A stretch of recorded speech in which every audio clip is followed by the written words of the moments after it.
मैं पुराने जमाने में पहुंच गया और वहां रेस्टोरेंट खोलकर माइक्रोवेव और पहले से तैयार खाने के दम पर दूसरे शेफ्स को पीछे छोड़ दिया, जबकि बाकी लोग सुबह होने से पहले ही धुएं और आग में लगे रहते थे। मेरे यहाँ की खास डिश सिर्फ 3 मिनट माइक्रोवेव में गर्म करते ही तैयार हो जाती है, जब दूसरे लोग अभी भी सब्जियों और मसालों के लिए परेशान हो रहे होते हैं। मेरे फ्रिज का सामान कभी खत्म ही नहीं होता। एक शेंशियन चिकन की खुशबू पूरी गली में फैल जाती है और लोग इसे लेने के लिए पागल हो जाते हैं। दुकान हमेशा भरी रहती है। मार्शल आर्ट्स अलायंस का लीडर रोज यहाँ आता है और दुकान से निकलने का नाम नहीं लेता, यहाँ तक कि प्रिंसेस खुद आकर मुझे बहुत सारे पैसे देकर ब्रांच खोलने की जिद करती है, जब तक कि एक दिन मेरा माइक्रोवेव खराब हो गया और काम करना बंद कर दिया। और इस वक्त मैं अपने मॉडर्न फूड डिलीवरी शॉप के बंद होने से परेशान था, तभी दरवाजे पर एक जोर की आवाज आई। दुकान के मालिक, कोई है क्या? जल्दी कुछ खाने को लाओ, बहुत भूख लगी है। लूमिंग नीचे झुककर सोच रहा था कि ये भारी आवाज किसकी है। इसने दुकान की खामोशी को तोड़ दिया। आया आया, बस 1 मिनट। आप क्या खाना चाहेंगे? हमारी दुकान का वादा है कि 15 मिनट में खाना मिल जाएगा, देर होने पर खाना मुफ्त। लूमिंग ने बिना सोचे समझे जवाब दिया और अपना फोन रख दिया। लेकिन जैसे ही उसने ऊपर देखा, वह दंग रह गया। उसका मॉडर्न स्टाइल का छोटा सा शॉप काउंटर, अरे न जाने कब बदल गया एक पुराने जमाने के रेस्टोरेंट में, जहां इंक पेंटिंग वाले स्क्रीन्स लगे थे। हॉल में रखी हुई 8 इमॉर्टल्स वाली मेज, पुरानी लकड़ी की सीढ़ियां ऊपर की तरफ जा रही थी, लाल लालटेन लटक रही थी। सब कुछ अजनबी था, पर फिर भी कुछ जाना पहचाना सा लग रहा था। ये कहाँ आ गया मैं तो अपने डिलीवरी शॉप में होना चाहिए था ना। और इस ग्राहक को देखो, पुराने जमाने के लंबे कपड़े पहने हुए है। क्या मैं गलती से किसी फिल्म शूटिंग की जगह आ गया हूँ, या फिर अभी तक नींद से नहीं जागा हूँ? क्या मुझे हेलुसिनेशन हो रहा है? मालिक, खड़े खड़े क्या कर रहे हो? जल्दी खाना लाओ, कुछ भी ले आओ, मैं ज्यादा नखरे नहीं करता। ग्राहक ने देखा कि लूमिंग खड़ा है और बिना हिले बेसब्री से जल्दी करने को कहा। ओह, अभी लाया। लूमिंग ने सर हिलाया और किचन की तरफ मुड़ गया।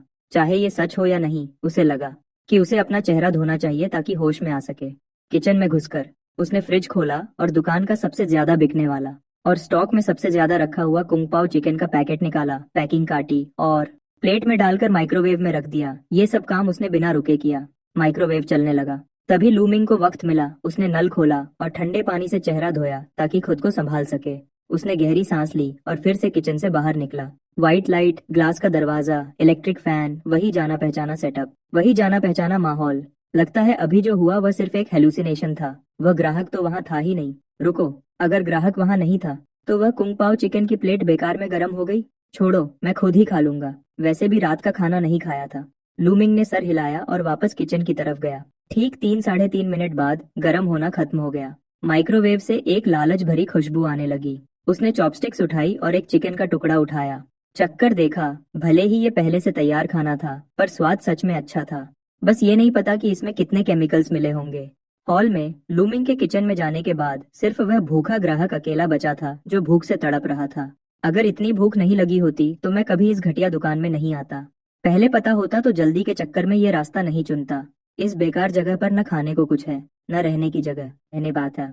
ये तो एक बड़ा धोखा है। अगर मैं दूसरे रास्ते से जाता तो अब तक किसी अच्छे होटल में आराम से बैठकर गर्म खाना खा रहा होता। वैसे पड़ोस के कस्बे वाले होटल में कुछ डिशेस तो काफी स्वादिष्ट होती हैं। वे लोग नए डिशेस भी लाते रहते हैं जो हम जैसे पुराने लोगों को पसंद आती है। और इस जगह को देखो, न छोटा न बड़ा, 6 मेज हैं जो धूल से भरी और गंदी है। कोने में तो मकड़ी के जाले भी दिख रहे हैं। देखकर ही लग रहा है कि यहाँ बहुत समय से सफाई नहीं हुई है, या फिर यहाँ कोई ग्राहक आता ही नहीं है। ऐसी दुकान, और ऊपर से कह रहे हैं कि 15 मिनट में खाना देंगे। किचन में शायद सिर्फ जंगली सब्जियों का सूप ही होगा। क्या इसे खाने से कुछ हो तो नहीं जाएगा? पर अगर नहीं खाया तो भूख से मर जाऊंगा। कितनी परेशानी है। छोड़ो, जैसे तैसे पेट भर लेता हूँ। जब वापस कैपिटल पहुंचूंगा तब ताइफेंग लो जाकर अच्छे से खाना खाऊंगा। रुको, ये खुशबू कहाँ से आ रही है? कहीं मैं भूख के मारे हेलुसिनेशन तो नहीं कर रहा? ऐसी जगह पर खाने की इतनी अच्छी खुशबू कैसे हो सकती है? जैसे ही उसने आंखें खोली, वांग चांग ने देखा कि लूमिंग प्लेट लिए खड़ा है और चॉपस्टिक से एक चिकन का टुकड़ा उठाकर मुंह में डालने ही वाला था। दोनों की नजरें मिली। माहौल एकदम से अजीब हो गया। मालिक, ये आप क्या कर रहे हैं? इस जमाने में भी कोई ऐसा मालिक होता है जो ग्राहक के सामने उसका खाना चुरा कर खाए? ये तो हद है। नहीं नहीं, कोई बात नहीं ग्राहक साहब, मैं तो बस चेक कर रहा था कि खाना पक गया है या नहीं। लूमिंग ने जल्दी से चॉपस्टिक्स नीचे रखी।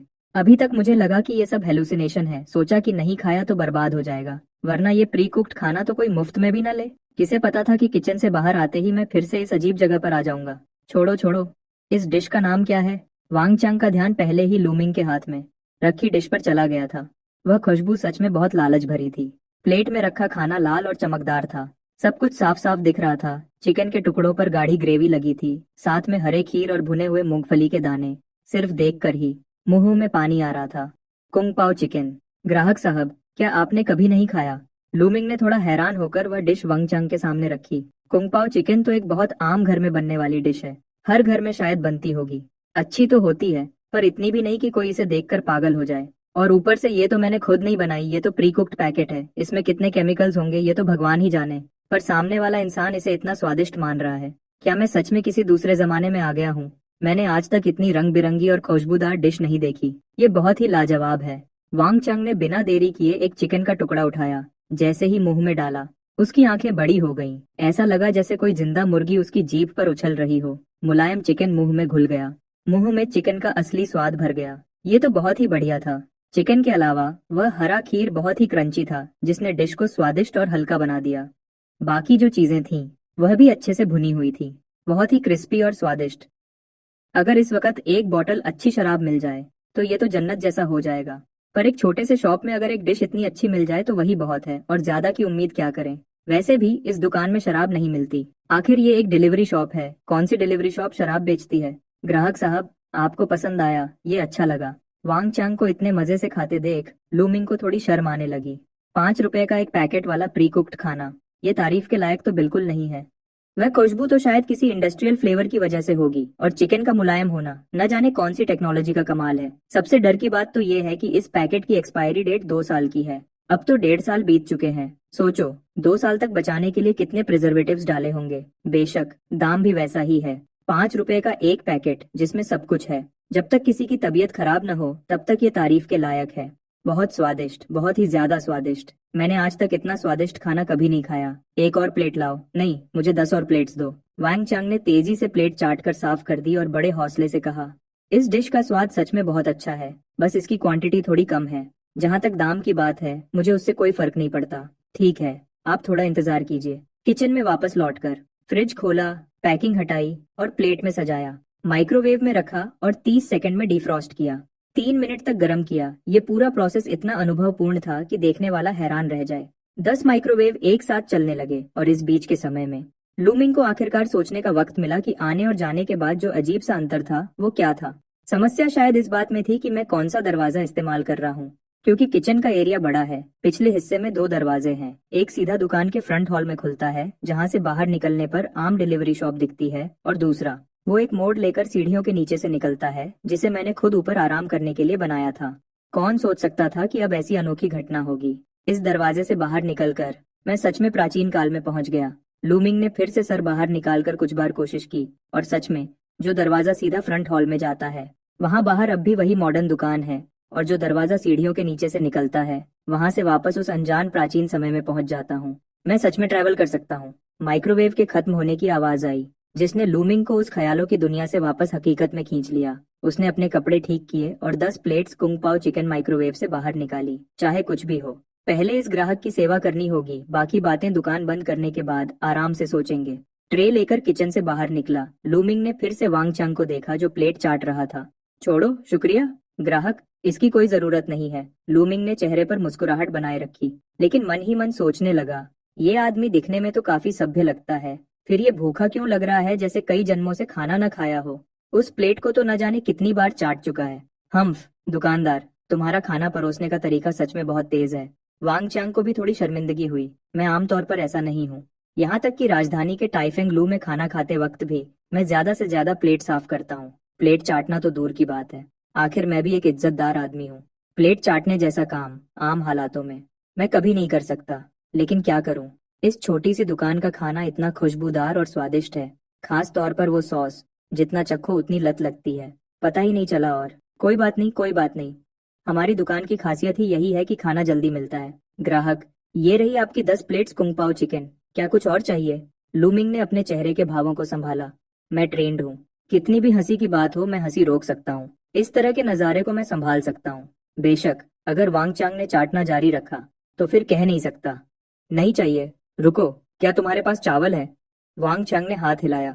इस तरह की छोटी सी गांव की दुकान में एक सिग्नेचर डिश मिल जाए वही बहुत है, खास तौर पर इस स्पीड को देखकर अंदाजा है कि कुंग पाओ चिकन ही इनकी बेस्ट डिश होगी। बाकी डिशेस तो मैं देखना भी नहीं चाहता, लेकिन सोचा कि उस सॉस के साथ चावल मिलाकर खाना बहुत अच्छा रहेगा। हाँ ग्राहक, बिल्कुल है। लूमिंग ने जल्दी से सर हिलाया। सफेद चावल शायद मेरी दुकान की इकलौती ऐसी चीज है जो पहले से बनी हुई नहीं है। आखिरकार चावल महंगे नहीं होते और बनाना भी आसान है, इसलिए पहले से बने चावल की जरूरत नहीं है। और ये चावल तो मैंने एक बड़े शेफ से सीखे हैं। गर्म पानी में लकड़ी के बर्तन में चावल भिगोना, 2 बूंद तिल का तेल डालना और ऊपर से 1-2 टुकड़े खास तौर पर बनी हुई सॉसेज रखना। वो पैकिंग वाली सॉसेज नहीं, बल्कि घर पर बनी हुई।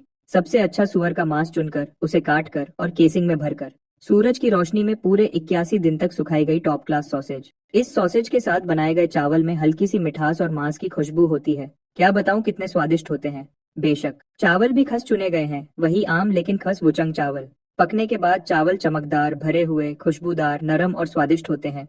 मिठास भी सही होती है और हर दाना अलग अलग होता है। इसे चावल में सबसे बेहतरीन माना जा सकता है। सबसे जरूरी ये है कि इसका वैल्यू फॉर मनी बहुत अच्छा है। टॉप क्लास चावल से तो नहीं तुलना कर सकते, लेकिन ये सस्ता और स्वादिष्ट है।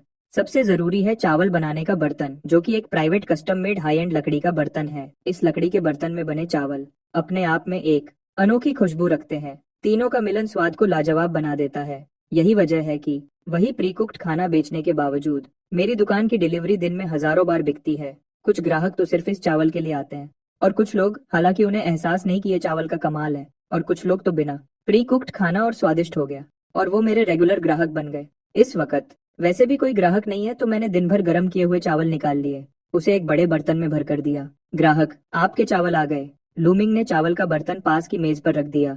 वांग चंग की मेज पर पहले ही 10 प्लेट्स कुंग पाओ चिकन रखी थी। मेज छोटी थी, जगह नहीं बची थी। मजे से खाना खा रहे वांग चंग ने एक नजर डाली। उस एक नजर ने उसे लगभग दम घुटने पर मजबूर कर दिया। चावल, सफेद चावल, पूरा एक बड़ा बर्तन भर के सफेद चावल। एक बड़ा बर्तन सफेद चावल सामने देखकर मेरा गला रुक गया। मुंह में खाना अटकते अटकते बचा। ग्राहक, क्या हुआ? क्या चावल ज्यादा हैं? कोई बात नहीं, आप चम्मच से कटोरी में निकाल कर खा सकते हैं। जितना मन करे उतना खाइए। लूमिंग ने सोचा कि शायद उसे चावल ज्यादा लग रहे हैं। सोचा जाए तो 10 प्लेट्स कुंग पाओ चिकन, भले ही हर प्लेट की क्वांटिटी कम हो, मिलाकर तो काफी हो जाती है।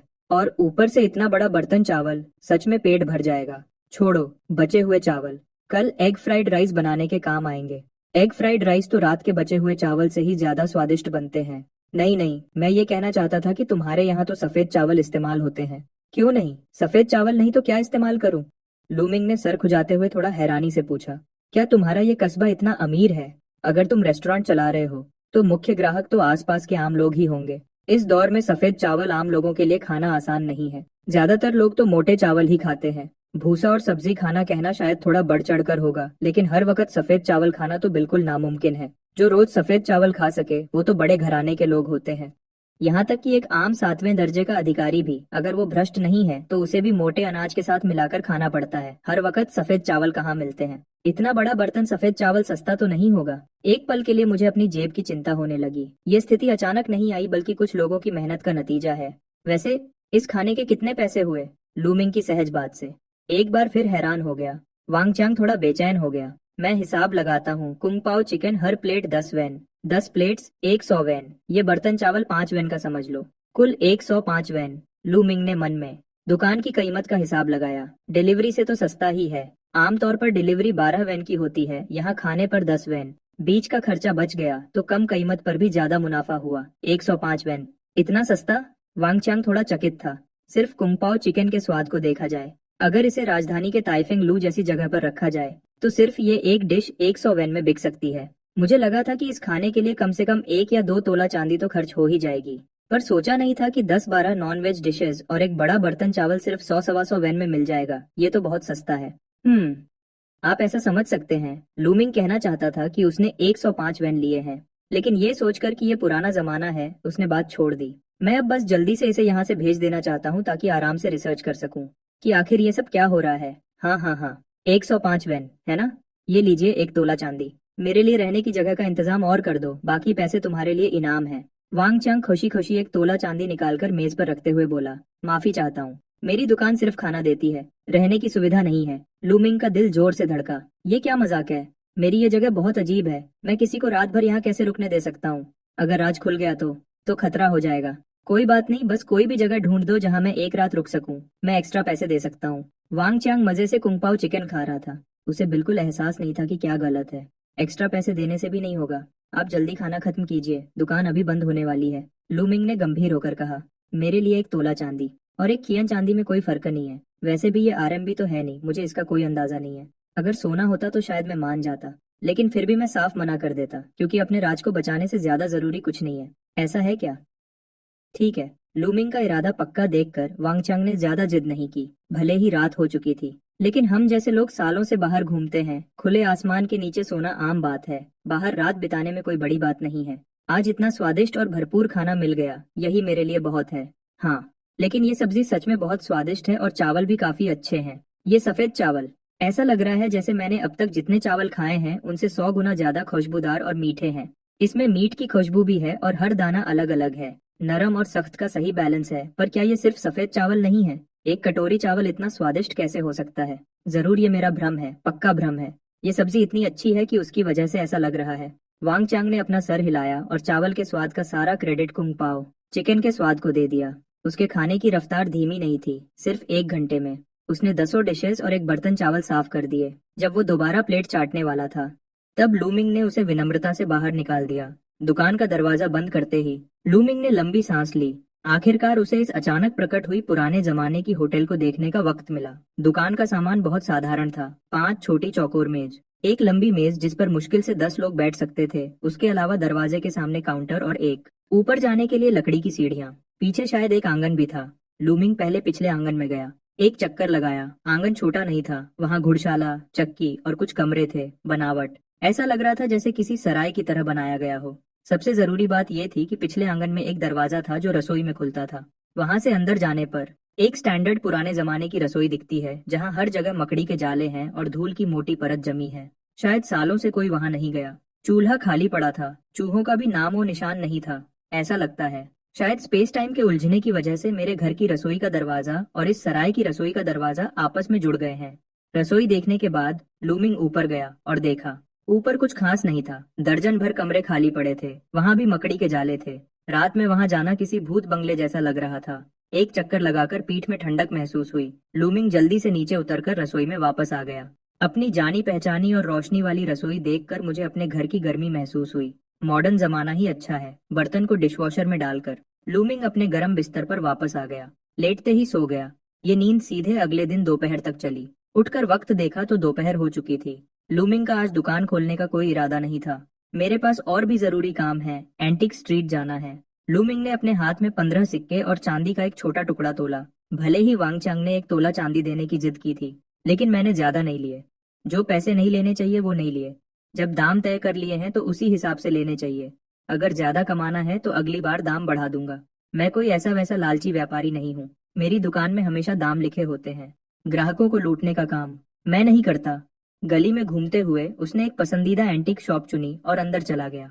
पुराने जमाने के पैसे आखिर पुराने जमाने के ही होते हैं। अगर इन्हें मॉडर्न करेंसी में बदलना है तो देखना पड़ेगा कि मार्केट क्या कहती है। अरे ग्राहक, क्या देखना चाहेंगे?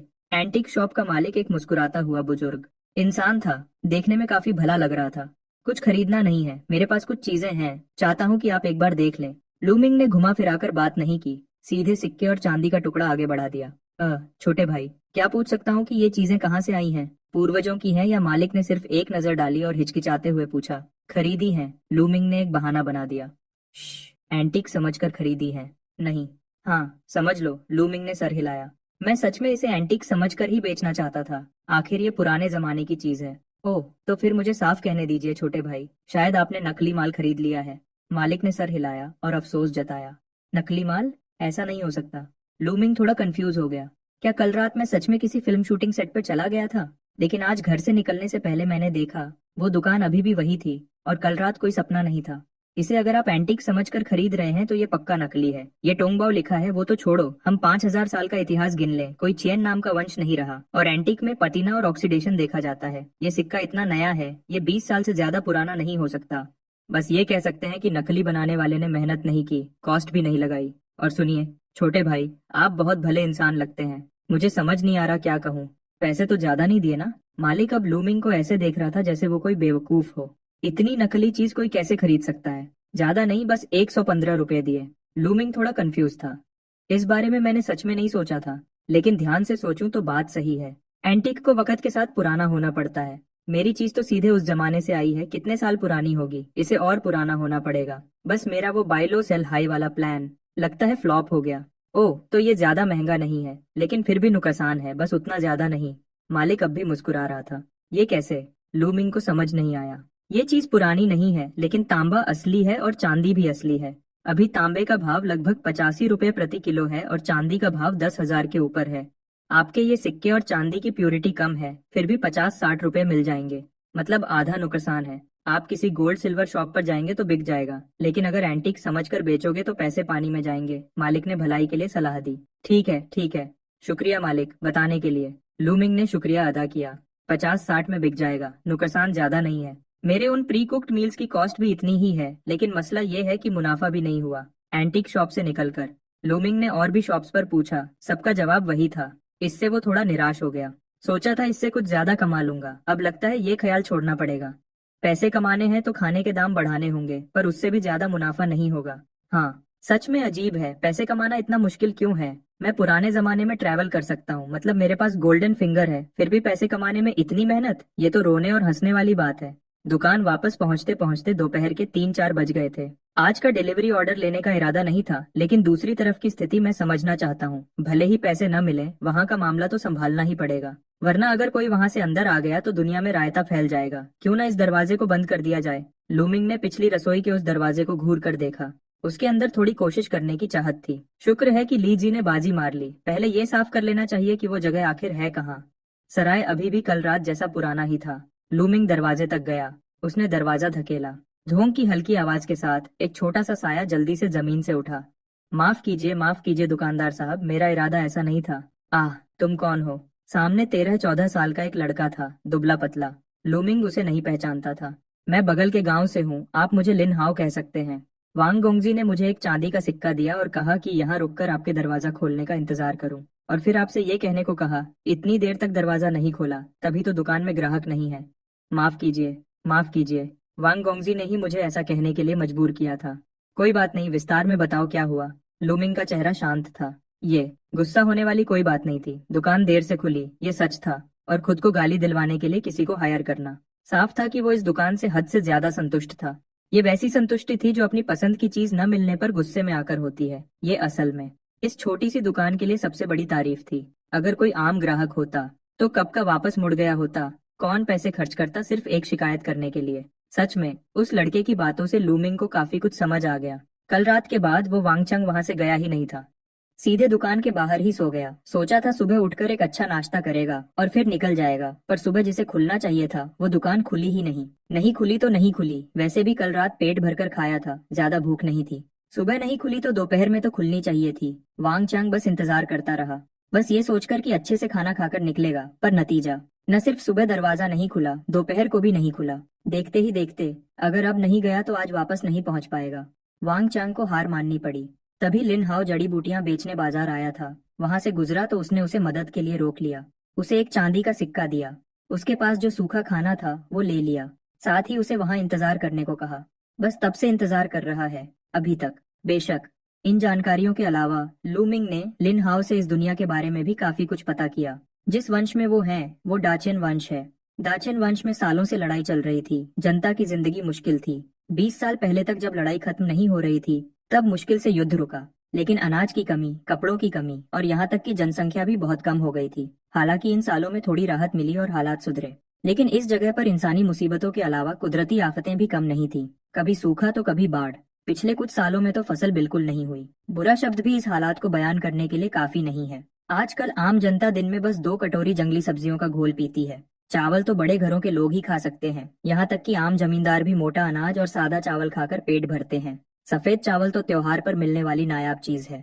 बेशक इस दुनिया में गरीब हैं तो अमीर भी हैं। हर कोई भूखा नहीं है, वरना होटल का कोई वजूद ही नहीं होता। वांगचंग जैसे अमीर लड़के साफ तौर पर ऐसे लोग हैं जिन्हें पैसों की कमी नहीं है। बस मैं जिस कस्बे में हूँ वो कोई खास जगह नहीं है। इस जगह का नाम केहुओ कस्बा है। ये पहले राजधानी जाने का मुख्य रास्ता था, जल मार्ग का संगम था, व्यापारियों के आने जाने का बड़ा केंद्र था। अफसोस की बात है कि 20 साल पहले लड़ाई की वजह से जिला कचहरी बगल के कस्बे में शिफ्ट हो गई। वहाँ 20 सालों में अर्थव्यवस्था और नाम बन गया। ऊपर से कचहरी होने की वजह से सारे लोग वहाँ चले गए। नतीजा ये हुआ कि केहुओ कस्बे में अब कुछ पुराने रहने वालों और राहगीरों के अलावा करीब करीब कोई नहीं बचा। जब लोग कम हो गए तो बाकी चीजें भी विकसित नहीं हो पाईं। मेरी ये दुकान पहले ऐसे ही बंद हो गई थी। ये जगह पहले एक व्यस्त व्यापारी गली हुआ करती थी। अब सब खत्म हो गया है। अगर मैं दरवाजा न खोलता तो ये एक सुनसान गली होती। मालिक, मेरा इरादा गलत नहीं था। हाँ, वांग गोंगजी ने मुझे होटल साफ करने में भी मदद करने को कहा था, ताकि अगली बार जब वो आए तो सब गंदा न हो। लिन हाउ ने ये कहा और उठकर कपड़ा ढूंढने लगा, पर उसका पेट गुर करके बजने लगा। तुमने खाना नहीं खाया? लूमिंग को थोड़ा आश्चर्य हुआ। तब उसे याद आया कि अभी लिन हाउ ने कहा था कि वांग चंग ने उसका सूखा खाना ले लिया था। सोचा था कि वो अपने लिए कुछ बचा लेगा। लगता है ये एक ईमानदार लड़का है। कुछ नहीं बचाया। हे कोई बात नहीं। मैं काम जल्दी कर लेता हूँ, काम खत्म करके वापस जाकर खा लूंगा। वांग गोंगजी ने जो एक चांदी का सिक्का दिया है वो हमारे घर के लिए कई महीनों तक काफी है। सूखा खाना उन्हें दे दिया तो भी मेरा ही फायदा है। लिन हाउ ने जल्दी से कहा, ऐसा करो, मैं पहले तुम्हें कुछ खाने को देता हूँ। हमारे यहाँ और कुछ हो न हो, खाना तो है, लूमिंग ने कहा और रसोई की तरफ चल दिया। वैसे भी कुछ रुपयों की ही तो बात है, आखिर किसी को भूखे पेट काम पे तो नहीं लगा सकते। 3.5 मिनट बाद एक अनोखी खुशबू होटल में फैल गई। कितनी अच्छी खुशबू है। लिन हाउ ने जोर से नाक से सांस ली, जैसे कोई छोटा कुत्ता हो। खाओ। लूमिंग ने एक प्लेट कुंग पाओ चिकन और एक कटोरी सफेद चावल निकाला। ये बहुत कीमती है, मैं नहीं ले सकता। लिन हाउ के मुंह में पानी आ रहा था, लेकिन उसका दिमाग अभी काम कर रहा था। सफेद चावल और मसालेदार मीट, क्या ये मेरे जैसे गांव के लड़के के लिए है? इस एक वक्त के खाने में शायद आज की कमाई हुई पूरी चांदी चली जाएगी। कोई बात नहीं, इसे तुम्हारे काम का इनाम समझ लो, लूमिंग ने लापरवाही से कहा। नहीं नहीं, वांग गोंगजी ने पहले ही मजदूरी दे दी है, मैं और नहीं ले सकता। क्यों ना मैं इन चीजों के बदले ये खाना ले लूं? सही है, मैं सुबह जड़ी बूटियां तोड़ने गया था बाजार बेचने के लिए। अभी दवाई की दुकान तक पहुंचा भी नहीं था कि वांग चंग ने मुझे रोक लिया। बस टोकरी में जो दवाई है वो ऐसे ही तोड़ ली थी, पता नहीं मालिक को पसंद आएगी या नहीं। लूमिंग जड़ी बूटियों को नहीं पहचानता था, पर कोई बात नहीं, उसके पास यूनिवर्सल इमेज रिकॉग्निशन सॉफ्टवेयर था। उसने एक फोटो खींची। सॉफ्टवेयर ने पहचान लिया कि ये वाइल्ड हुआंगजिंग है और उसकी कीमत भी बता दी, 50 युआन प्रति किलो। टोकरी देखकर लग रहा था कि कम से कम 5-6 किलो होगी, हिसाब लगाए तो 200 से ज्यादा की बिकेगी। कल वांग चंग ने जो दिया था उससे भी ज्यादा। कैसा है, क्या बदल सकते हैं? लिन हाउ थोड़ा घबराया हुआ था। पहले वो ये टोकरी दवाई की दुकान पर ले जाता था तो बस कुछ सिक्के मिलते थे, पता नहीं ये खाने के लिए काफी होगा या नहीं। बिल्कुल, बहुत बढ़िया। आगे से अगर तुम्हारे पास और जड़ी बूटियां हों तो पहले मेरे पास लाना। मैं यहाँ सिक्के भी लेता हूँ, चांदी तो ज्यादा नहीं बदल पाऊंगा, पर जड़ी बूटियां ले सकता हूँ, खास तौर पर ये जंगली वाली। जहाँ हर जगह खेती होती है वहाँ मॉडर्न जमाने में ये बहुत नायाब चीज है। किसान ने मन में हिसाब लगाया, पुराने जमाने में खरीदना, मॉडर्न जमाने में बेचना। ये रास्ता काफी दिलचस्प लग रहा है। ठीक है, शुक्रिया मालिक, शुक्रिया मालिक। लिन हाउ की आंखें खुशी से नम हो गईं। शुक्रिया की क्या बात है, जल्दी खाओ, ठंडा हो गया तो अच्छा नहीं लगेगा। लूमिंग ने हाथ हिलाया। हालांकि पता नहीं पुराने जमाने में जड़ी बूटियां कितनी कीमती हैं, पर पहाड़ों में तो इसकी कीमत नहीं मिलती होगी। जैसे शहर में डोरियन महंगा मिलता है, लेकिन जहाँ पैदा होता है वहां तो मुफ्त में भी कोई नहीं लेता। ट्रांसपोर्ट का खर्चा ही असली कीमत का बड़ा हिस्सा होता है। पर मेरी तरफ तो अलग है। मॉडर्न जमाने में ट्रांसपोर्ट आसान है, कुरियर की सुविधा है। सबसे ज्यादा कमी जंगली चीजों की ही है। अगर सही रास्ता मिल जाए तो इंटरनेट पर जंगली जड़ी बूटियां और भी अच्छी कीमत में बिक सकती हैं। जब लिन हाउ पेट भरकर खाना खा रहा था तभी सुनसान गली में घोड़े के टप-टप की आवाज आई। बैकग्राउंड म्यूजिक बज रहा है।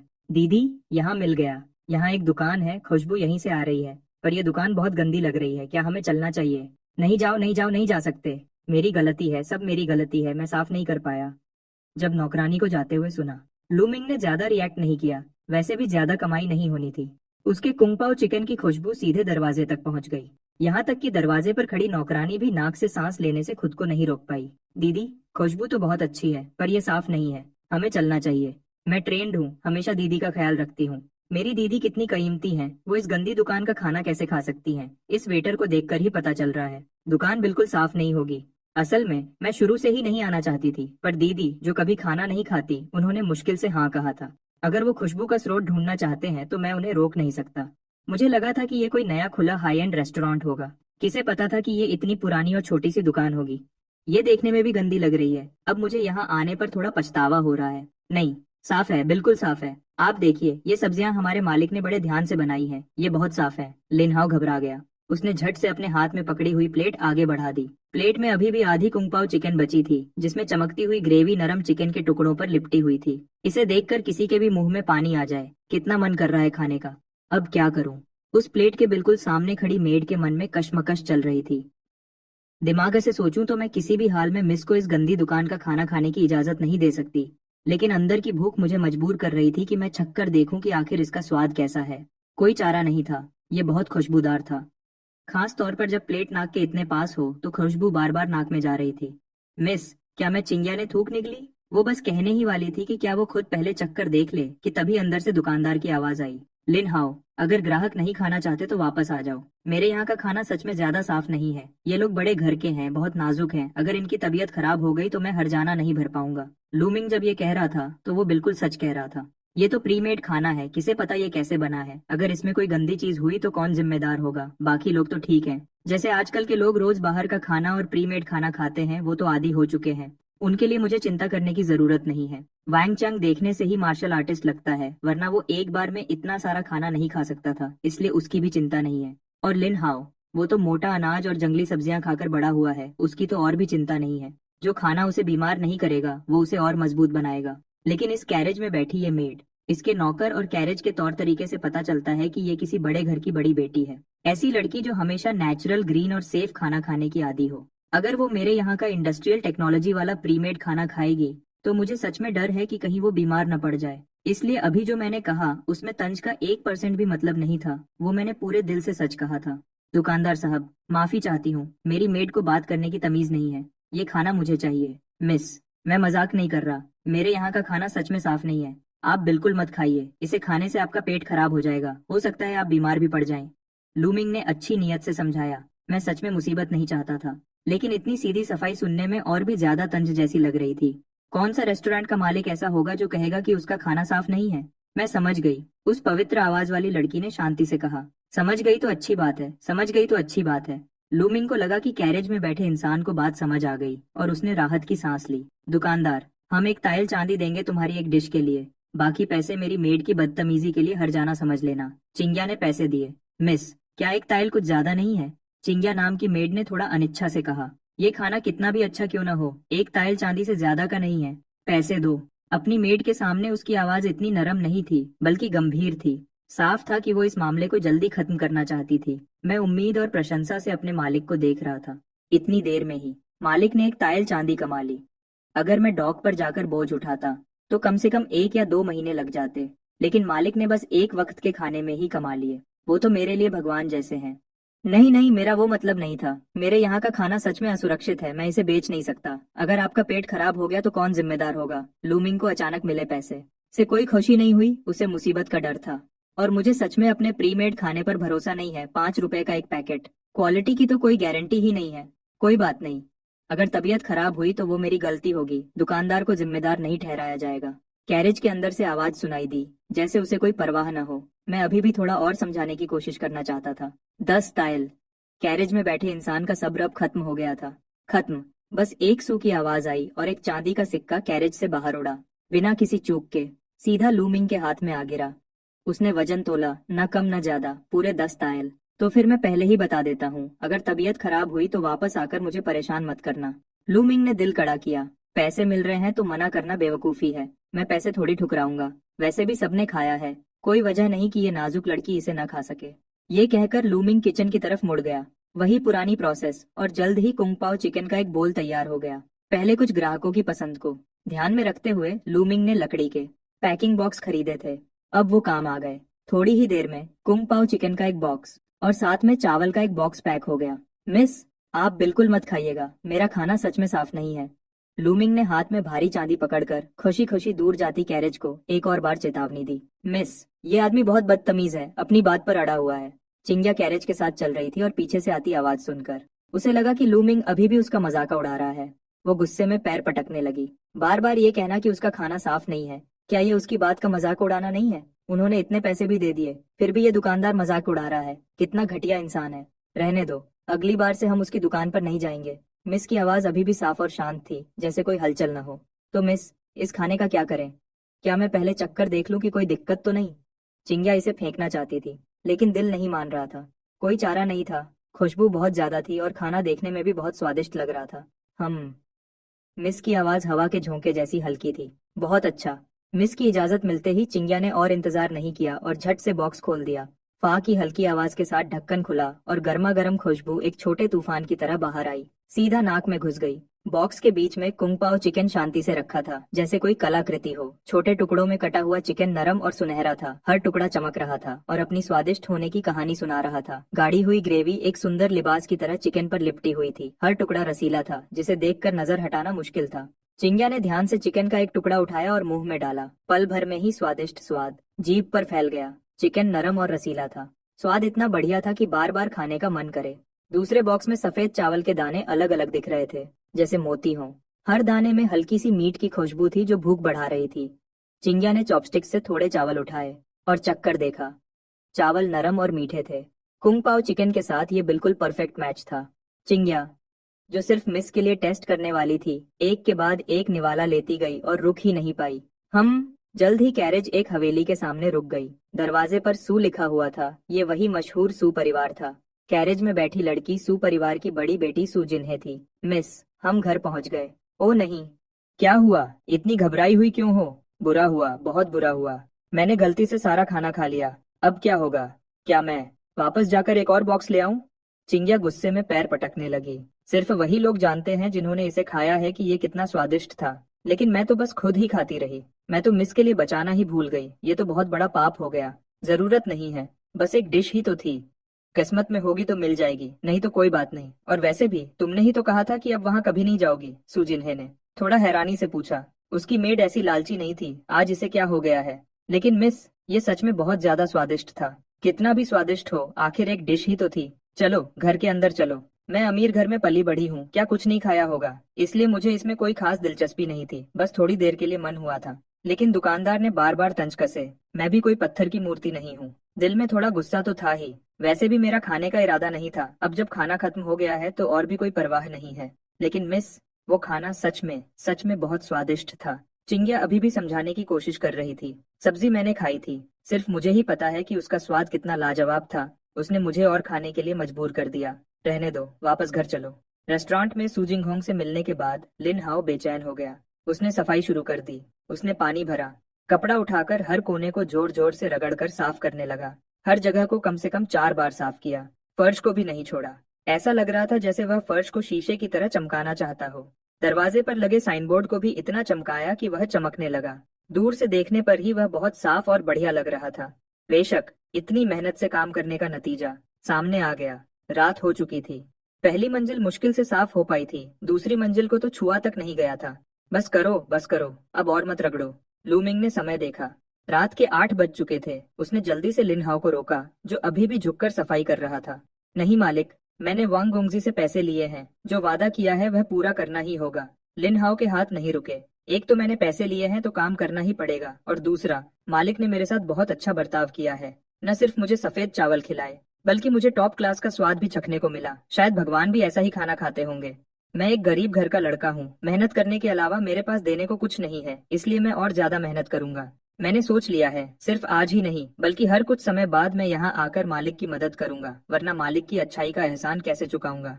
मैंने ये नहीं कहा कि तुम काम मत करो, लेकिन आज हमें दुकान बंद करनी होगी। तुम कल वापस आ सकते हो। बेशक, हम सुबह दुकान नहीं खोलेंगे। तुम पहले पहाड़ पर जाकर कुछ जड़ी बूटियां ला सकते हो और दोपहर में यहाँ आकर काम जारी रख सकते हो। लूमिंग अपने मन में हिसाब लगा रहा था कि आज अच्छी कमाई हुई है, अब बस आराम करना चाहता हूँ।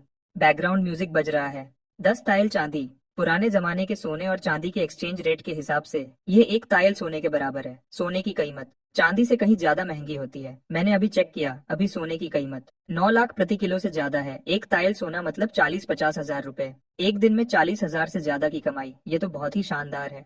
अमीर लोगों के माफी मांगने का ये तरीका सच में इतना साधारण है कि गुस्सा भी नहीं आता। मैंने भी समझ लिया है, पैसे को एंटीक की तरह नहीं बेच सकते। कोई बात नहीं, तांबा और चांदी की कीमत नहीं है तो भी कोई बात नहीं, बस सोना कीमती होना चाहिए। आगे कमाई हुई तो सब जमा करूंगा और अंत में उसे सोने में बदलकर बेच दूंगा। मेरे वहाँ चांदी और सोने का एक्सचेंज रेट 90 और 1 का है। भले ही यहाँ के सोने की प्योरिटी कम हो, पर अगर वह असली सोना है तो मुझे नुकसान नहीं होगा। बेशक, आज इतनी कमाई हुई है तो थोड़ा आलस तो बनता है। जल्दी दुकान बंद कर देता हूँ, वैसे भी रात को कोई ग्राहक नहीं आने वाला। मालिक, क्या आपको सच में जड़ी बूटियां पसंद है? बिल्कुल। क्या मैंने तुमसे नहीं कहा था? तुम मेरे लिए जड़ी बूटियां लाओगे तो मैं न सिर्फ पैसे दूंगा बल्कि खाना भी खिलाऊंगा। सच में? मालिक जो कह रहे हैं क्या वह सच है? खाना तो मैंने खाया है, उसे भगवान का खाना कहना भी कम होगा। और साथ में सफेद चावल। क्या ये ऐसी चीज है जो मैं रोज खा सकता हूँ? जहाँ तक जड़ी बूटियों की बात है, मुझे कोई चिंता नहीं है। हमारे उस बड़े पहाड़ में और कुछ हो ना हो, जड़ी बूटियां बहुत हैं। बस पहले उनकी अच्छी कीमत नहीं मिलती थी, इसलिए मैं कभी कभी ही तोड़ कर लाता था। अब अगर खाना मिल रहा है तो मैं सोच रहा हूँ कि गांव वालों को भी साथ लेकर तोड़ने जाऊं। मैं सीधा साधा हूँ पर बेवकूफ नहीं, वरना जड़ी बूटियां तोड़कर शहर में बेचने क्यों आता। गांव में मेरे उम्र के बहुत से लोग खाली बैठे हैं, कुछ और नहीं तो जड़ी बूटियां तो तोड़ ही सकते हैं। पहले जड़ी बूटियां अच्छी नहीं बिकती थीं, इसलिए मैं खुद तोड़ता और खुद बेचता था। लेकिन अगर मालिक को सच में चाहिए तो मुझे बीच बचाव करने में कोई ऐतराज नहीं है। थोड़ा कम कमाऊंगा तो चलेगा, बस खाना मिलना चाहिए। जहाँ तक मेरी बात है, मैं दुकान पर ही रुककर मालिक के लिए काम करना चाहता हूँ और थोड़े पैसे और कमा लूंगा। वह सफेद चावल और लाजवाब खाना। कहाँ और काम करके इतना अच्छा खाना मिल सकता है? बिल्कुल सच है। तुम बस लाओ, मैं सब खरीद लूंगा। लूमिंग को अपने बचपन के दोस्त की याद आई। मेरा एक दोस्त है जिसके घर में टीसीएम क्लिनिक है। इन सालों में मैं अक्सर अपने दोस्त को शिकायत करते हुए सुनता हूँ कि आजकल की जड़ी बूटियां नकली होती जा रही हैं। आर्टिफिशियल तरीके से उगाई गई जड़ी बूटियों में असर ही नहीं होता, बहुत से पुराने नुस्खे काम ही नहीं करते। तुम बताओ, अगर दवा सही ना हो तो क्या बीमारी ठीक हो सकती है? मेरा दोस्त अब मरीजों को खुद दवा लेने बाहर नहीं भेजता, वह खुद ही दवा तैयार करके देता है, वरना असर की कोई गारंटी नहीं होती। लेकिन आजकल अच्छी जड़ी बूटियां मिलना बहुत मुश्किल हो गया है, उन्हें खुद ही जगह जगह जाकर ढूंढना पड़ता है। और यह भी पक्का नहीं कि मिलेंगी ही। अक्सर स्टॉक खत्म हो जाता है, मजबूरी में आर्टिफिशियल जड़ी बूटियों से काम चलाना पड़ता है। फिर डोज बढ़ानी पड़ती है, पर असर फिर भी जंगली जड़ी बूटियों जैसा नहीं होता। अगर मुझे ऐसा स्थायी खरीदने का जरिया मिल जाए तो मुझे चीजें बेचने की चिंता नहीं होगी। ठीक है मालिक, तो मैं अब चलता हूँ, कल वापस आऊंगा। लिन हाओ इतना उत्साह में था कि चलते वक्त लड़खड़ा रहा था, जैसे नशे में हो। दिन इतना बीत गया है, क्या रात का खाना खाकर नहीं जाओगे? लूमिंग को थोड़ी चिंता हुई। नहीं नहीं मालिक, अब और खर्चा नहीं करवा सकता। मालिक, मैं चलता हूँ, कल मिलेंगे। लिन हाओ खुशी खुशी मुड़कर भागा और पलक झपकते ही गायब हो गया। हाँ, आज रात मैं उत्साह के मारे सो नहीं पाऊंगा। उसके उत्साह से अलग कुछ लोग ऐसे भी होंगे जो परेशानी में सो नहीं पाएंगे। राजधानी ताइफेंग लू के एक शानदार कमरे में कुछ मजबूत आदमी बैठकर शराब पी रहे थे। हंसी मजाकर चल रहा था। आओ आओ वांगशाओ, राजधानी में बिछड़ने के बाद 3-4 महीने हो गए। इस बार हम भाइयों ने खास तुम्हारे स्वागत के लिए पार्टी रखी है। तुम्हें अच्छा खाना और पीना ही पड़ेगा। हाँ वांगशाओ, इस सफर में तुमने बहुत तकलीफ उठाई होगी, खाने पीने में भी समझौता किया होगा। इस बार वापस आए हो तो अच्छे से पार्टी करो। सही कहा, सही कहा। देखो ये भुना हुआ बत्तख और चूसा हुआ चूजा, ये सब तुम्हारे पसंदीदा हैं। चक्कर देखो, क्या वही स्वाद है? वांग चंग बीच में बैठकर सबके साथ शराब का आनंद ले रहा था। मेज पर रखे सभी पकवान उसके पुराने पसंदीदा थे, इस बार उसे जी भरकर आनंद लेना था। कुछ घूंट शराब पीने के बाद वांग चंग ने अपनी चॉपस्टिक्स सामने रखे भुने हुए चूजे की तरफ बढ़ाई, हल्के से खींचकर एक टांग अलग की। वही पुराना तरीका। वांग चंग संतुष्ट था। उसने टांग मुंह में डाली, पर एक बाइट लेते ही उसे लगा कि स्वाद कुछ अलग है। ऐसा क्यों लग रहा है कि पहले जैसा स्वाद नहीं है? वांगशाओ, क्या हुआ? खा क्यों नहीं रहे? क्या स्वाद कुछ अलग है? क्या ताइफेंग लू ने बावर्ची बदल दिया है? वांग चांग ने हैरानी से पूछा। पहले यह भुना हुआ चूजा मेरा सबसे पसंदीदा था, पर अब एक बाइट लेते ही खाने की इच्छा खत्म हो गई। ऐसा लग रहा है कि स्वाद फीका है, पहले जैसा उत्साह नहीं रहा। बदला नहीं है? क्या यह हमेशा से ऐसा नहीं था? यह तो बहुत स्वादिष्ट है। ऐसा नहीं हो सकता, पहले जैसा स्वाद नहीं लग रहा। वांग चांग ने फिर से चक्कर देखा। सच में पहले जैसा मजा नहीं था। क्या इसे स्वादिष्ट कह सकते हैं? वांग शाओ, क्या तुम्हारा स्वाद बदल गया है? शायद कुछ महीनों तक न खाने की वजह से आदत छूट गई होगी। कोई बात नहीं, दूसरी सब्जियां चक्कर देखो, ये पूरी मेज तुम्हारी पसंद की है। आसपास के लोगों ने ज्यादा ध्यान नहीं दिया। उन जैसे लोग जो महीनों तक सफर करते हैं, उनका स्वाद बदलना आम बात है। शायद शायद ऐसा ही हो। वांग चांग ने सर हिलाया और दूसरी सब्जियां छक्कर देखीं। अंत में मजबूरी में चॉपस्टिक्स नीचे रख दी। पहले क्यों नहीं पता चला? ताइफेंग लू का खाना इतना फीका और बेस्वाद है, गले से नीचे उतरना मुश्किल है। अगर वह कुंग पाओ चिकन की बात करें तो ऐसा लगता था जैसे स्वाद की दुनिया में नाच रहा हो, पर यह सब्जियां तो ऐसी हैं जैसे पानी में उबालकर परोस दी गई हों, बिना स्वाद के, जैसे पेट भरने का सूखा खाना। सोचो, मैं वेयुअन सिक्योरिटी एजेंसी का मालिक का बेटा पहले ये सब कैसे खा लेता था? वांगशाओ, क्या हुआ? भूख नहीं है क्या? क्या तबीयत ठीक नहीं है? क्या किसी वैद्य को बुलाए? उसके बॉडीगार्ड ने चिंता से पूछा।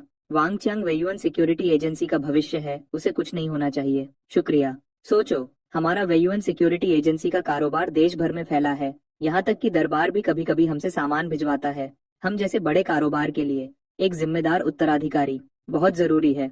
वांग चांग की पढ़ाई लिखाई भले ही ज्यादा न हो, पर मार्शल आर्ट्स में वह युवाओं में सबसे आगे है। कुछ साल और अनुभव मिल जाए तो सिक्योरिटी एजेंसी का काम उसे सौंपा जा सकता है। ऐसे समय में उसका स्वास्थ्य सबसे जरूरी है। नहीं नहीं, बस राजधानी वापस आते हुए रास्ते में एक बहुत ही स्वादिष्ट डिश खाई थी। उस डिश के सामने ये सब सुअर के खाने जैसा लग रहा है, गले से नीचे नहीं उतर रहा। देखो ये चिकन कितना सूखा है। जो चिकन मैंने खाया था वह कितना मुलायम और रसीला था, उस पर लगी सॉस चमक रही थी, वह तो लाजवाब था। और स्वाद की तो बात ही मत करो, बस फीका है। उस डिश में तो एक बाइट लेते ही दर्जनों स्वाद मुंह में फूट पड़ते थे, पर फिर भी सब अलग अलग महसूस होते थे। सोचकर ही मुंह में पानी आ रहा है। वांग चंग ने कल रात के खाने को याद किया और उसके मुंह में अपने आप पानी आ गया। क्या इतना चमत्कारी था? ये तो बहुत अजीब लग रहा है। अगर ऐसा है तो क्या वह भगवान का खाना था? उसके बॉडीगार्ड ने यकीन नहीं किया। हम सब सिक्योरिटी गार्ड हैं, देश भर में घूमे हैं, हर जगह के मशहूर रेस्टोरेंट देखे हैं, पर सच कहूँ तो राजधानी के यह 8 बड़े रेस्टोरेंट ही सबसे बेहतर हैं। दूसरी जगह के रेस्टोरेंट शायद बराबर होंगे, पर कोई इतना अच्छा कैसे बना सकता है कि इन 8 बड़े रेस्टोरेंट को बेकार कह दे। शायद राजमहल के बावर्ची भी इतना बड़ा दावा न करें। कहावत है कि विद्या और कला का असली मोल सम्राट के यहाँ ही मिलता है। राजमहल के बावर्ची इस दौर की कुकिंग के शिखर पर हैं। सिर्फ वही जो राजमहल से निकलते हैं या जो रिटायर हो जाते हैं वही दूसरे रेस्टोरेंट में काम कर सकते हैं। राजधानी के 8 बड़े रेस्टोरेंट में हर जगह राजमहल के पुराने बावर्ची हैं, इसलिए वह दूसरी जगह से बेहतर है। बेशक कुछ अपवाद हो सकते हैं, हर जगह की अपनी खासियत होती है, एक दो डिश अच्छी हो सकती है, पर किसी को इतना पागल कर देना कि वह खाना पीना भूल जाए, ये थोड़ा ज्यादा है। कम से कम मुझे तो यकीन नहीं है। अरे वह सच में भगवान का खाना था। मैंने अपनी जिंदगी में कभी इतना स्वादिष्ट और अलग अलग स्वाद वाला खाना नहीं खाया। वैंग चंग को समझ नहीं आ रहा था कि कैसे बताए। वह स्वाद उसके वर्णन करने की क्षमता से बाहर था। तो वांग शाओ ने वह कहाँ खाया? एक चतुर बॉडीगार्ड ने पूछा। मशहूर रेस्टोरेंट तो गिने चुने हैं, सब वहाँ गए हैं। नाम बताओ तो पता चल जाएगा। ज्यादा दूर नहीं, राजधानी से 1 दिन के रास्ते पर केहुओ टाउन में है। वहाँ एक, कैसे कहूँ, देखने में तो पुराना लगता है वह रेस्टोरेंट। उसके अंदर जो कुंग पाओ चिकन मिलता है वह लाजवाब है। मैं कल रात वहाँ से गुजरा और एक बार में 11 प्लेट खा गया। अफसोस की बात यह है कि वह दुकानदार आज दोपहर तक दुकान नहीं खोली, जिस वजह से मुझे भूखे पेट वापस आना पड़ा। यह सोचकर ही वांग चांग को गुस्सा आ रहा था। ऐसा नहीं हो सकता, मैं भी केहुओ टाउन से कई बार गुजरा हूँ, वहाँ तो कोई रेस्टोरेंट ही नहीं है। हाँ, मैं भी केहुओ टाउन अक्सर जाता हूँ। वहाँ सबसे पुराना रेस्टोरेंट तो 7-8 साल पहले का था। अब तो वहाँ बहुत सन्नाटा है। सुना है वहाँ भूत भी आते हैं। रात को दरवाजा खोलना और दिन में दुकान बंद रखना। वांग शाओ, कहीं आपने भूत तो नहीं देख लिया? क्यों ना हम मंदिर जाकर माथा टेक लें और बुरी बलाओं को दूर करें। थू थू थू। इस बियावशी में बहुत यांग ऊर्जा है। मैं इतना नेक हूँ कि भूत भी मुझे देखकर छिप जाते हैं। मैं भूत कैसे देख सकता हूँ? और वैसे भी अगर सच में किसी से सामना हो भी गया तो वह किसी की ऊर्जा पीने वाली सुंदर चुड़ैल होगी, कोई सब्जी बेचने वाला सब्जी भूत थोड़ी होगा। ऐसा कहते हुए वांग चंग के दिल में थोड़ी घबराहट थी। क्या पता सच में किसी भूत की दुकान से तो नहीं टकरा गया।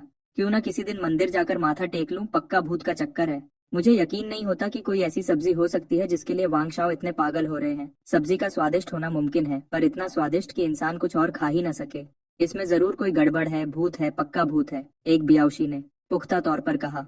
बिल्कुल, जो चीज इंसान को खाने पीने की सुध भुला दे वह अच्छी चीज कैसे हो सकती है? शाओ, आप पक्का किसी बुरी चीज के चक्कर में पड़ गए हैं, एक और बियावशी ने यकीन के साथ कहा। इतना भी बुरा नहीं होगा। वह सब्जी सच में ऐसी थी जो पहले कभी नहीं देखी और न कभी सुनी थी। मालिक भी बुरा इंसान नहीं लगता, और वहाँ के सफेद चावल भी बहुत खुशबूदार हैं, विला के चावलों से भी ज्यादा स्वादिष्ट।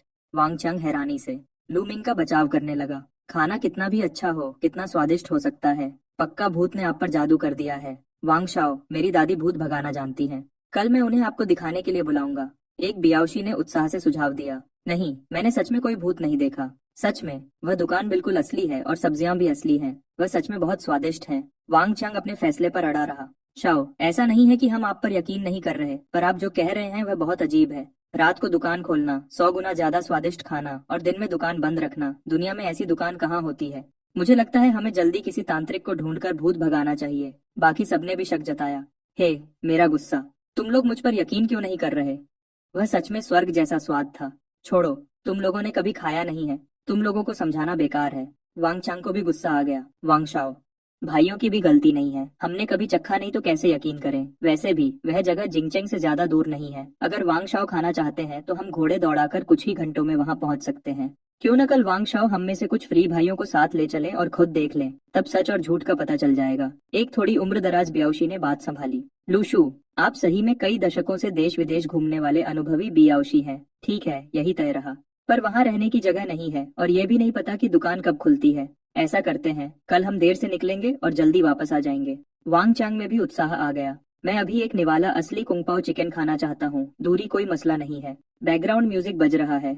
जिंदगी में इंसान अच्छे खाने के लिए ही तो जीता है। रेस्टोरेंट से लिन हाओ को विदा करने के बाद लूमिंग बेचैनी से बिस्तर पर लेट गया और अपना फोन निकालकर अपने बचपन के दोस्त को मैसेज भेजा। हाँ बोलो।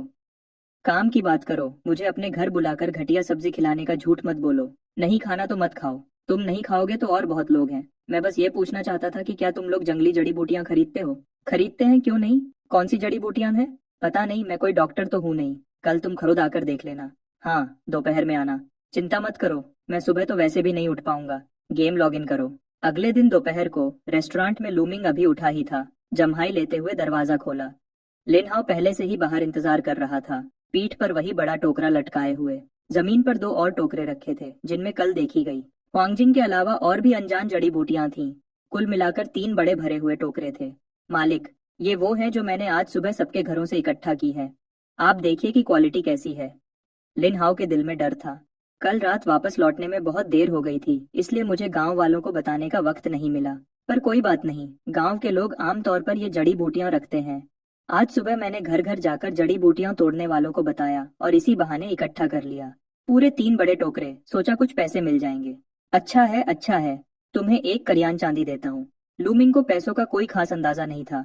मेरे पास 15 तांबे के सिक्के, 1 करियान चांदी और 10 तायल चांदी थी। 15 सिक्के कम पड़ते, 10 तायल बहुत ज्यादा होते। 1 करियान चांदी बिल्कुल सही था। वैसे भी 1 करियान चांदी 50-60 रुपए के बराबर ही होती है। इतनी सारी जंगली जड़ी बूटियां खरीदना बिल्कुल भी घाटे का सौदा नहीं है। इसमें बहुत सारा सूखा माल है जो कल के ताजे माल से ज्यादा कीमती है। आखिरकार सूखने के बाद पानी निकल जाता है। वजन और क्वालिटी दोनों अलग होते हैं। ये क्या, ये बहुत ज्यादा नहीं है? लिन हाओ थोड़ा हकलाया। पहले तो सिर्फ 100 वेन मिलते थे। वह पहले जब दवा की दुकान पर यह बेचने जाता था तो 50-60 वेन मिलना ही बड़ी बात होती थी और तब भी दुकान का मालिक नखरे दिखाता था। ज्यादा नहीं है, बस 1 कयान चांदी लो। लूमिंग ने सहजता से पिछले कुछ दिनों में मिली 1 कयान चांदी लिन हाओ की तरफ उछाल दी। डिंग! फोन का नोटिफिकेशन बजा। लगता है वह आ गया है। लूमिंग ने मैसेज का जवाब देना जरूरी नहीं समझा। टोकरे उठाए और किचन की तरफ चल दिया। लिन हाओ ने मदद करनी चाहिए पर उसे रोक दिया गया। नहीं, किचन और खेती में बाहर वाले नहीं आ सकते। लूमिंग को पता था कि कल सफाई करते वक्त मैंने लिन हाओ को पुराने जमाने का किचन दिखा दिया था, पर मॉडर्न किचन में उसे बिल्कुल नहीं आने देना था। इसलिए उसे किचन में आने से मना कर दिया ताकि झंझट न हो। ठीक है मालिक, मैं काम पर जाता हूँ। लिन हाओ भी बात मान गया। रेस्टोरेंट के अपने नियम होते हैं। पुराने जमाने के हर काम में राजदारी रखी जाती थी, चाहे खाना बनाने वाला बावर्ची हो, बढ़ई हो या डॉक्टर का शिष्य, सब अपने काम को छुपा कर रखते थे। बहुत सी चीजें तो देखने तक की इजाजत नहीं होती थी, खासकर खाना बनाने की कला, जो कभी कभी बस देखने से ही सीख ली जाती थी। इसलिए लूमिंग का किसी को किचन में न आने देना बिल्कुल जायज था और इससे किसी को शक भी नहीं होगा। जाओ जाओ। लूमिंग ने हाथ हिलाया और टोकरे लेकर किचन से होते हुए मॉडर्न डिलीवरी शॉप में वापस आ गया। खर्र शटर ऊपर उठा। बाहर एक पतली सी परछाई दिखाई दी। बाहर खड़ा व्यक्ति लंबा था, नाक पर काले फ्रेम का चश्मा था, चेहरा साफ सुथरा और एक विद्यार्थी जैसा दिख रहा था। यह लूमिंग का बचपन का दोस्त था जिसके घर में टीसीएम क्लिनिक थी। ली टोंगरेन। टोंगरेन, वाह भाई, इतनी सारी अच्छी चीजें। अरे, ये सब तुमने कहाँ से निकाली? मेरे पूर्वजों का बेंचाओ गैंगमू लिखने वाले ली शिजेन से कुछ रिश्ता था, इसलिए हम टीसीएम परिवार से हैं। सच क्या है और झूठ क्या, ये कोई नहीं जानता। वैसे भी आजकल बिना किसी नाम के कोई टीसीएम डॉक्टर के पास इलाज करवाने नहीं आता। तुम तो कल रात मेरे साथ गेम खेल रहे थे, इतनी जल्दी कैसे उठ गए? जल्दी दिखाओ क्या क्या है। लूमिंग के दरवाजा पूरा खोलने से पहले ही ली टोंगरेन दरवाजे की दरार से अंदर घुस गया और सीधे टोकरे में सर डाल दिया। 5 साल पुरानी हुआंगजिंग और ये 10 साल पुरानी ये पक्का जंगली है। अच्छी चीज है। तियनकुइजी, ये भी अच्छी है, बाहर 100 रुपए प्रति किलो बिकती है। और ये चुए शंग यीजी हाओ, ये तो सच में बहुत अच्छी चीज है। थिएपी शिहू, जंगली होने की संभावना 100% है, बहुत दुर्लभ चीज है, बाजार में 30 से 50 हजार प्रति किलो मिलती है। तुमने ये सब कहाँ से निकाली? ली टोंगरेन की आंखें चमकने लगी। ये चीजें, हालांकि हर चीज थोड़ी थोड़ी है, पर इनकी दुर्लभता ही इनकी ताकत है। आजकल जंगली जड़ी बूटियां ढूंढना नामुमकिन है, जब तक कि आप उन गहरी पहाड़ियों में न जाएं जहां इंसान न पहुंच सके, वरना हर जगह खेती की हुई जड़ी बूटियां हैं। असली जंगली तो मिलती ही नहीं। कहते हैं ना, 1 साल खेती करो तो जमीन 3 साल के लिए बेअसर हो जाती है। खेती की हुई जड़ी बूटियां जमीन की ऊर्जा को बहुत ज्यादा सोख लेती हैं। जमीन की ऊर्जा पूरी नहीं पड़ती, इसी वजह से बहुत से पुराने नुस्खे नकली लगते हैं। असल में नुस्खे खराब नहीं होते, जड़ी बूटियां गलत होती हैं। जब दवा ही नकली हो तो असर कैसे होगा? गांव के रिश्तेदारों ने भेजी है, मुझसे कहा कि बिकवाने में मदद कर दो। बताओ लोगे या नहीं? लूमिंग को भी हैरानी हुई। सोचा था कि लिंग हाउ शायद कुछ आम जड़ी बूटियां लाएगा, पर यह तो हजारों की जड़ी बूटियां ले आया। ये लड़का तो कमाल का है। लूंगा, बिल्कुल लूंगा। मेरे घर में इन्हीं की कमी है, पर सच कहूँ तो मेरे अलावा इन्हें कोई और खरीदने की हिम्मत नहीं करेगा। आगे से जब भी जंगली जड़ी बूटियां मिले, चाहे कोई भी हो, पहले इकट्ठा कर लेना। कुछ जड़ी बूटियां बाजार में नहीं बिक सकती, पर मेरे घर में ऊपर तक पहुंच है, मैं संभाल लूंगा। चिंता मत करो, तुम्हारी ये सही है। मैं वापस जाकर वजन करता हूँ, बाद में वीचैट पर ट्रांसफर कर दूंगा। चिंता मत करो, सिर्फ ये टीपी शिहू ही कई हजार की है। ये पूरा ढेर कम से कम 70-80 हजार का बिकेगा। ये कहकर ली तोंगरेन टोकरा उठाकर भाग गया। लूमिंग पीछे से निराशा में चिल्लाता रहा, ओ ये टोकरे तो छोड़ दे। पर वह बहुत दूर निकल गया था और सुन नहीं सकता था। अरे छोड़ो भी, कुछ बांस के टोकरे ही तो हैं, ले गया तो ले गया। सर हिलाकर लूमिंग ने फिर से शटर गिरा दिया और किचन से होते हुए वापस चला गया। अरे मजाक है क्या? एक ही दिन में लाखों कमा लिए, कहाँ ज्यादा भविष्य है, ये तो साफ दिख रहा है। पुराने जमाने के रेस्टोरेंट में लिन हाउ अभी भी मेहनत से फर्श साफ कर रहा था। लूमिंग को उसे देखकर बुरा लगने लगा।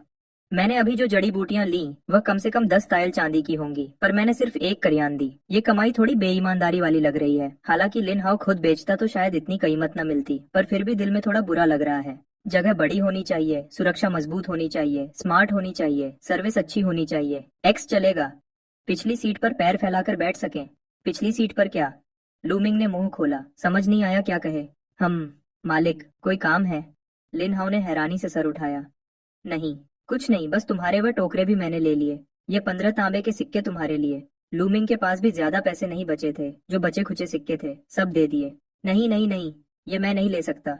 कुछ बांस के टोकरों के लिए, ये तो बिल्कुल कीमती नहीं है। मेरे घर में बहुत है, आपको चाहिए तो ले जाइए। सच में यह कीमती नहीं है। मालिक, आपने मेरे लिए पहले ही बहुत कुछ किया है। इतनी महंगी जड़ी बूटियां खरीदी और मुझे सफेद चावल खिलाए। इंसान को संतुष्ट रहना चाहिए। मैं बहुत आभारी हूँ। लिन हाउ ने सर झुका लिया, आंखें नम हो गई थीं। पहले मैं महीने में 1000 चांदी भी नहीं कमा पाता था। लूमिंग से मिलने के बाद सिर्फ 2 दिन में 2 कयान कमा लिए। ये एहसान मैं कभी नहीं भूलूंगा। हम सुबह से आए हो, कुछ खाया नहीं होगा ना? लिन हाउ को मना करते देख लूमिंग ने जोर नहीं दिया। इतनी महंगी जड़ी बूटियां बिकना असल में लिन हाउ की वजह से नहीं, बल्कि मेरी पहुंच और ट्रैवल करने की ताकत की वजह से है। अगर जबरदस्ती पैसे देता तो शायद अच्छा ना होता। थोड़ी मदद से दोस्ती, ज्यादा मदद से दुश्मनी वाली बात मैं समझता हूँ। अगर पैसे नहीं दे सकता तो कहीं और से मदद कर दूंगा। नहीं, मैं भूखा नहीं हूँ। नहीं, मैं सच में भूखा हूँ। लिन हाउ मन में थूक निकल रहा था। मैं सुबह जल्दी पहाड़ पर जड़ी बूटियां तोड़ने गया था।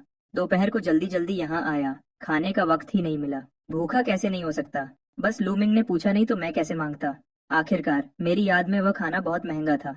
कल एक लड़की ने 10 तायल चांदी खर्च की थी एक वक्त के खाने के लिए। सोचता हूँ कल जो मैंने खाया वह 10 तायल चांदी का था। अगर मैं ना खाता तो क्या मैं उसे 10 तायल में बदल सकता था? पर यह बस सोचने की बात है। कल साफ तौर पर कुछ खास बात थी, इतना तो मैं समझ सकता हूँ। पर वह सब्जी व चावल सच में बहुत स्वादिष्ट थे।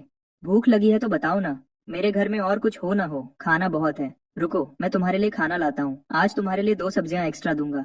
लूमिंग कहते हुए किचन की तरफ चल दिया। फ्रिज खोला पर तुरंत कुछ नहीं किया। अगर सब्जी देनी है तो अच्छी होनी चाहिए। कुंग पाओ चिकन, मात्रा तो सबसे ज्यादा है, बाकी की बिक्री।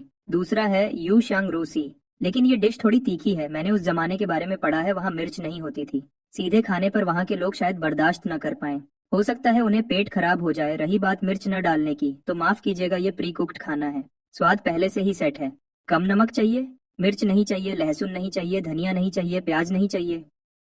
माफ कीजिएगा, बाहर निकलकर बाएं मुड़ जाएं। मेरे यहाँ खाना ऐसा ही बनता है, खाना है तो खाओ। इसलिए यू शंग रूसी को अभी रहने देते हैं। बच्चा अभी बढ़ रहा है। मैंने बहुत चुन चुन कर 2 पसंदीदा डिशेस चुनी है। तांग चू लीजी और हुई गोरू दोनों ही मार्केट में बिकने वाली मशहूर टेक अवे डिशेस हैं, और मेरे स्टॉक में सबसे ज्यादा यही है। पैकिंग फाड़ी, 3 प्लेट्स ली। वही पुराना जाना पहचाना प्रोसेस। काटा, प्लेट में डाला और गर्म किया।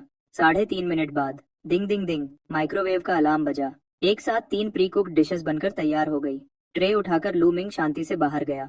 थे हॉल में लिन हाउ अभी भी काम कर रहा था, पर उसके हाथ की हरकत अपने आप धीमी हो गई थी। बिल्कुल दोपहर को छुट्टी के वक्त टेक अवे ऑर्डर करने वाले वर्कर की तरह ध्यान पूरा खाने पर था। अब काम में मन कहाँ लगता। शुक्र है कि लूमिंग के यहाँ खाना हमेशा की तरह जल्दी मिल जाता है। 3.5 मिनट बाद एक भीनी भीनी खुशबू किचन से बाहर आई। एक तो वही जाना पहचाना गोंगबाओ जिदिंग था। बाकी 2 डिशेस के बारे में लिन हाउ को नहीं पता था। बस इतना लगा कि एक में थोड़ा खट्टा स्वाद है, पर इसमें कोई शक नहीं कि वो जरूर स्वादिष्ट होगी। जल्द ही लिन हाउ ने तीनों डिशेस को देख लिया। गोंग बाओजी दिंग की तो बात ही अलग है। तांगचू लीची का रंग लाल और चमकीला था, तेल से भरा और मीठा खट्टा जो लुभाता था। ऊपर से चीनी और सिरके की एक चमकीली परत थी जो रोशनी में चमक रही थी। पास गए बिना ही खट्टा मीठा स्वाद नाक में जा रहा था। खट्टेपन से मुंह में पानी आ गया। अब हुई गुओरू को देखो। इसमें चर्बी और मांस वाला पोर्क चुना गया था, पतले टुकड़ों में कटा हुआ और तेज आंच पर भुना हुआ। चर्बी का तेल निकल गया था। मांस के टुकड़े हल्के मुड़ गए थे और किनारे से थोड़े जल गए थे, मानो वो अपने स्वाद की कहानी सुना रहे हों। हर एक टुकड़ा अपने ही तेल में भीगा हुआ चमक रहा था। हल्की चर्बी मांस पर लटकी हुई थी, लुभाने वाली चमक दिखा रही थी। एक बार देखने से ही भूख बढ़ जाती है, खासकर ऐसे जमाने में जहाँ पेट भर खाना भी मुश्किल हो। मांस तो बहुत बड़ी चीज है, जैसे ये हुई गोरू। एक बार देखते ही तेल से भरा हुआ खाना। ये तो ऐसा है कि साल में एक बार त्योहार पर ही 2 बार देखने को मिलता है। बस 2 बार देख लो, उससे ज्यादा नहीं देखने देते थे। और खाने की तो बात ही मत करो। इतनी प्लेट सामने रखी देखकर गांव का बच्चा इस लालच को कैसे रोक पाए। ये तो जनता का इम्तिहान लेने जैसा है। कौन सा इंसान ऐसा इम्तिहान झेल सकता है। दुकानदार जी, लिन हाओ इतना उत्सुक था कि उसे समझ नहीं आ रहा था कि हाथ कहाँ रखे। कल सिर्फ उस गोंग बाओजीदिंग ने मुझे पूरी रात याद दिलाई। आज दुकानदार ने मुझे सीधे 3 डिशेस दे दी। मैं इतना भावुक हूँ कि भगवान को 300 बार माथा टेकना चाहता हूँ। भगवान की आंखें खुल गई हैं। इतने समय से गरीब मैं आखिरकार दुकानदार जैसे नेक इंसान से मिल गया। खाओ खाओ जल्दी खाओ, खाना ठंडा हो गया तो स्वाद नहीं आएगा। लूमिंग हमेशा ग्राहकों को जल्दी करने के लिए कहता था। गरम गरम खाओ, खाना ठंडा होते ही वापस फ्रोजन जैसा स्वाद हो जाता है। वो एहसास बड़ा अजीब होता है, वरना हमेशा लगता है कि बर्फ जैसी महक आ रही है। और वैसे भी ये तो बस 15 रुपए की 3 फ्रोजन प्री कुक्ड डिशेज हैं। इतना उत्सुक होने की जरूरत नहीं है। इतना उत्सुक। बहुत स्वादिष्ट, बहुत ही स्वादिष्ट है। खाना सामने देखकर लिन हाओ ने और कुछ नहीं सोचा, बस खाना उठाया और बड़े बड़े निवाले लेने लगा। ये कितना खुशबूदार है, वो भी कितना खुशबूदार है। लिन हाओ मन ही मन खुश था। जबरदस्त। खट्टा मीठा टांगचू लीजी उसकी उम्र के बच्चे के लिए सबसे ज्यादा आकर्षक था। जैसे चीनी और सिरका, ये महंगे मसाले उसने अपनी जिंदगी में कभी नहीं चखे थे, पहली बार खाया। इसने तो उसकी सोच ही बदल दी। स्वादिष्ट, सच में बहुत स्वादिष्ट था। हुई गुओरू की तो बात ही अलग थी। भरपूर तेल और एक निवाला सफेद चावल, ये तो स्वर्ग जैसा जीवन था। जब लिन हाउ स्वाद में खोया हुआ था, तभी दरवाजे पर घोड़े के टपने की आवाज आई और सुनने में लग रहा था कि एक से ज्यादा घोड़े हैं, जो दूर से करीब इस तरफ भागे आ रहे थे। जल्द ही घोड़े सवार दिखाई दिए। लूमिंग ने दरवाजे के बाहर ध्यान से देखा। ओह, क्या ये वही वांग चांग नहीं है जो कल ही गया था? क्या ये मुमकिन है? इतनी जल्दी वापस कैसे आ गया? यही है, देखा, मैंने कहा था ना कि ये भूत प्रेत वाली दुकान नहीं है। वांग चांग ने दिन दिहाड़े दुकान खुली देखकर राहत की सांस ली। शुक्र है, ये कोई भ्रम नहीं है, ये दुकान सच में है। पीछे आए लोग भी थोड़े हैरान थे। सोचा था कि उनका मालिक पागल हो गया है, पर अब लगता है ऐसा नहीं है। लेकिन क्या इस दुकान में सच में वैसा खाना है जैसा मालिक ने बताया था? ये तो मुमकिन नहीं लगता। कुछ लोगों ने शक के साथ घोड़े से उतरकर इधर उधर देखा। ये दुकान तो बहुत छोटी और पुरानी लग रही थी। दुकान का स्वादिष्ट खाने से क्या लेना देना? ओह, कितनी अच्छी खुशबू है, सच में बहुत अच्छी। लेकिन पिछली बार के स्वाद से थोड़ा अलग है। वांग चांग सबसे आगे था, तो जाहिर है कि खुशबू सबसे पहले उसी ने सूंघी। सबकी हैरानी की परवाह किए बिना वो सीधे हॉल में दौड़ गया। टैंग लिन हाउ के सामने पहुंच गया। उसने वही 3 प्लेट्स देखी जो आधी खाई जा चुकी थी। ये क्या है? वांग चांग ने सामने रखी 3 प्लेट्स की तरफ इशारा किया। उसके हाथ थोड़े कांप रहे थे। पिछली बार जब मैं आया था तब तो मुझे इतना कुछ स्वादिष्ट नहीं दिखा था, सिर्फ गोंग बाओ जिदिंग खाया था। जब सोचा कि मैंने 2 और स्वादिष्ट डिशेस मिस कर दी तो मैं गुस्से से कांपने लगा। मैं मालिक से बहस करना चाहता था। ओह, वो दोनों डिशेस, एक टांगचू लीजी है और एक हुई गोरू है। लूमिंग ने एक नजर डाली और सहजता से नाम बता दिए। वांग चांग भले ही अच्छा इंसान था, पर वो कैश देता था। मेरे लिए ये लिन हाउ द्वारा लाए गए फायदे से कम था। ये तो बस एक आम वक्त था। मैं कह रहा हूँ कि जब तुम्हारे पास इतनी अच्छी डिशेज हैं तो पिछली बार मुझे क्यों नहीं दी? क्या तुम मुझे कम समझते हो? क्या तुम्हें लगता है मैं पैसे नहीं दे सकता? ओह, मैं समझ गया। जरूर उस वक्त रात बहुत हो गई थी और किचन में सामान नहीं होगा। वांग चांग गुस्सा होते हुए भी लूमिंग को बचाने का बहाना ढूंढ रहा था। नहीं, उस वक्त मैंने तुमसे पूछा था, तुमने खुद मना किया था। लूमिंग ने कोई परवाह नहीं की। उस वक्त मैंने सच में पूछा था। ये इल्जाम मैं नहीं लेने वाला। पूछा था? क्या सच में? वांग चांग थोड़ा शर्मिंदा हुआ। शायद ऐसा ही हुआ था। उस वक्त मुझे लगा कि इस छोटी सी दुकान में एक डिश अच्छी मिल जाए वही बहुत है। बाकी डिशेस पर तो मैंने ध्यान ही नहीं दिया। किसे पता था कि बाकी डिशेस भी इतनी स्वादिष्ट होंगी। मैं अब उस दिन वापस जाना चाहता हूँ। खुद को 2-4 थप्पड़ मारने का मन कर रहा है। मालिक जो सजेस्ट करे वही ऑर्डर करना चाहिए था। पैसे की तो कमी नहीं थी, नखरेबाजी क्यों की? आखिर में नुकसान तो मेरा ही हुआ। उस वक्त तुम यहाँ बैठे थे और मैंने तुम्हें इंट्रोड्यूस किया था। लूमिंग ने ईमानदारी और गंभीरता से सर हिलाया। उस वक्त का सीन वापस याद दिलाने की कोशिश की। रुको, बस करो। और कौन सी डिशेज हैं? दुकानदार, तुम एक बार में ही बता दो, मुझे सब चाहिए। वांग चांग ने उसकी बात बीच में ही काट दी। अब नहीं है, आज सिर्फ ये 3 डिशेस तैयार की थी। अच्छी चीजें धीरे धीरे देनी चाहिए, एक बार में सब दे दूंगा तो मजा नहीं आएगा। लूमिंग मन ही मन कैलकुलेशन कर रहा था। और वैसे भी मुझे स्टॉक भी तो क्लियर करना है। वांग चांग को मैं अच्छे से जानता हूँ, ये पक्का स्टॉक क्लियर करने वाला इंसान है, इसलिए खाना थोड़ा थोड़ा करके देना होगा। अगर इसने ज्यादा खा लिया और इसे पता चल गया कि कौन सी डिश इसे सबसे ज्यादा पसंद है और बाकी डिशेस ऑर्डर नहीं की, तो फ्रिज में रखे उस हजारों रुपए के फ्रोजन प्री कुक्ड खाने का क्या होगा। धीरे धीरे ही सही, जितना हो सके उतना तो क्लियर करूं। तो ठीक है, ये तीनों डिशेस हर एक की 10-10 प्लेट्स ले आओ। वांग चांग ने हाथ हिलाया। सच में स्टॉक क्लियर करने का रास्ता शुरू हो गया। रुको, लूमिंग तुरंत किचन की तरफ नहीं मुड़ा। और क्या बात है? वांग चांग थोड़ा चिढ़ गया। उसे खाना खाने की जल्दी थी। वो खाने की कीमत बढ़ गई है। बढ़नी ही चाहिए थी, कितनी बढ़ी? वांग चांग को बिल्कुल भी हैरानी नहीं हुई। इतना स्वादिष्ट खाना है, मैं होता तो मैं भी बढ़ा देता। बस पता नहीं कि कहीं बहुत ज्यादा न बढ़ा दे। अगर ज्यादा हुई तो भी दांत पीस कर खाना पड़ेगा। ज्यादा से ज्यादा कुछ वक्त कम खा लूंगा। हर डिश 50 की, लूमिंग ने सोचा। कीमत 5 गुना कर दी। ये कीमत ठीक है, थोड़ा प्रॉफिट भी हो जाएगा और आम लोग भी खाने की कोशिश कर सकते हैं। आखिर स्टॉक सिर्फ अमीर लोगों के भरोसे तो क्लियर नहीं हो सकता। 50 ताइल एक डिश के? दुकानदार, तुम तो बहुत बड़े लुटेरे हो। ठीक है, पहले हमें हर डिश की 2-2 प्लेट्स दे दो। वांग चांग ने दर्द के साथ अपने पैसे छुए। जमाना 300 ताइल चांदी। मैं एक बार का सफर करता हूँ तो कभी कभी इतना ही कमाता हूँ। नहीं मालिक, क्या तुम पागल हो गए हो? वो 50 ताइल एक डिश के हैं। भले ही शाही रसोई का मुख्य बावर्ची खाना बनाए, तब भी शायद 50 ताइल की ना हो। ये तो पक्का लुटेरी दुकान है। चलो चलो, हम चलते हैं। पीछे खड़े लोग जो पहले बड़े शौक से देख रहे थे, 50 ताइल एक डिश की बात सुनते ही तुरंत खड़े नहीं रह पाए। ये खाना है या चांदी खाना है? ऐसा नहीं है कि हमारा इतना बड़ा एस्कॉर्ट एजेंसी ये कीमत अफोर्ड नहीं कर सकती। असल बात यह है कि क्या ये पैसा वसूल है? खुशबू तो अच्छी है, पर खुशबू वाली चीजें तो बहुत होती हैं। इनमें से कितनी चीजें ऐसी हैं जो 50 ताइल के लायक हैं? ताइफेंग लू की वो कुछ खास डिशेस भी सिर्फ इसलिए महंगी हैं क्योंकि उनके इंग्रेडिएंट्स मुश्किल से मिलते हैं, इसलिए मुश्किल से उनकी कीमत बढ़ाई गई है।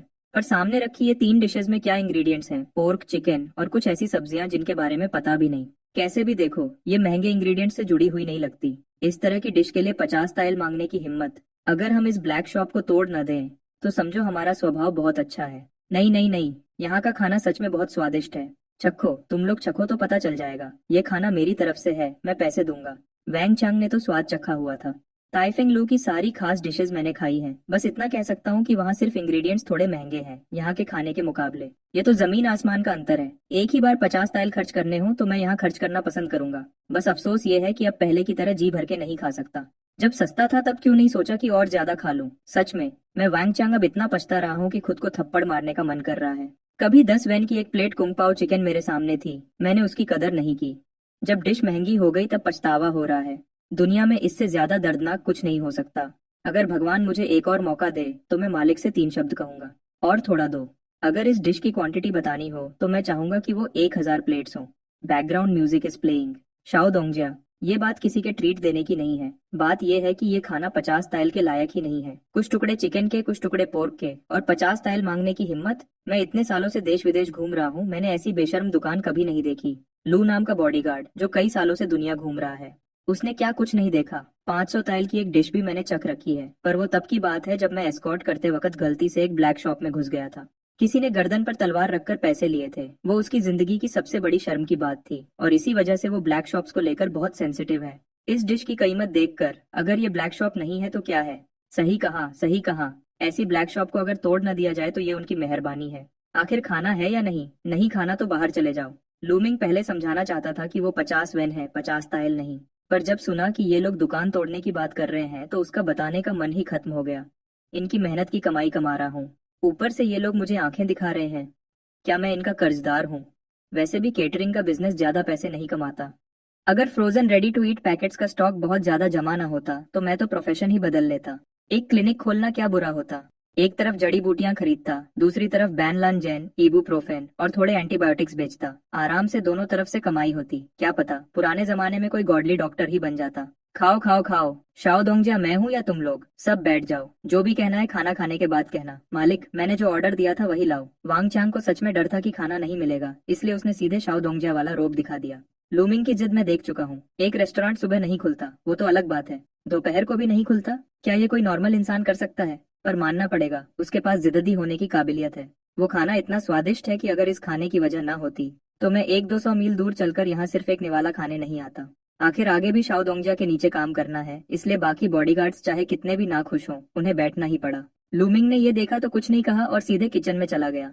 वांग चंग ने बाकी लोगों को खाली टेबल पर बैठाया। बॉडीगार्ड एजेंसी का काम बिजी रहता है, इसलिए ज्यादा बॉडीगार्ड्स फ्री नहीं थे। इस बार सिर्फ 2 लोगों को लाया था।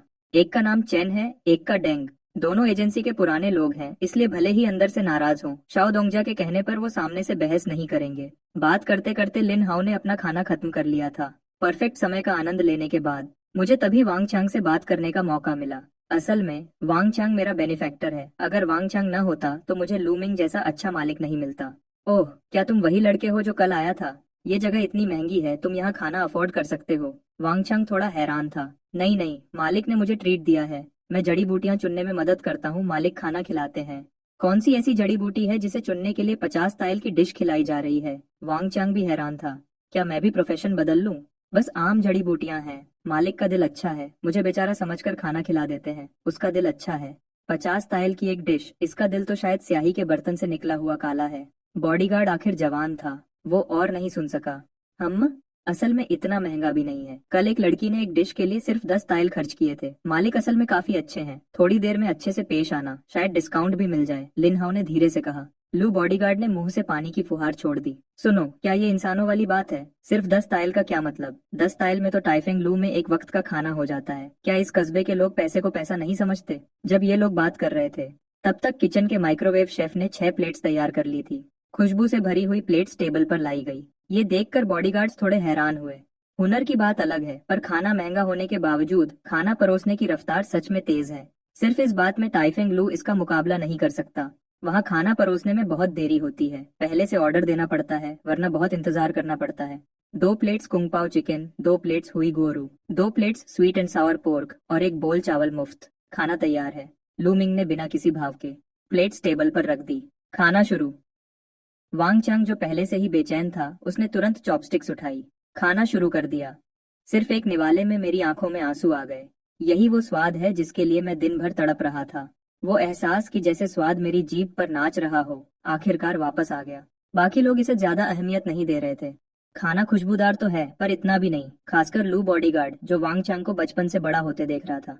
वो तो उसके साथ उसके पसंदीदा खाने के लिए नहीं लड़ेगा। ऊपर से ये तो 50 ताइल वाली डिश है। मैं जिंदगी भर देश विदेश घूमा हूँ, क्या नहीं चखा। ऊपर से मेरी उम्र में स्वाद की पहचान कम हो जाती है, सब कुछ एक जैसा ही लगता है। इसलिए उसने अपनी शराब की बोतल निकाली और धीरे धीरे पीने लगा।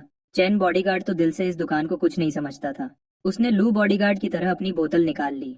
डेंग बॉडीगार्ड थोड़ा मिलनसार था। वो न लड़ता था न गुस्सा करता था।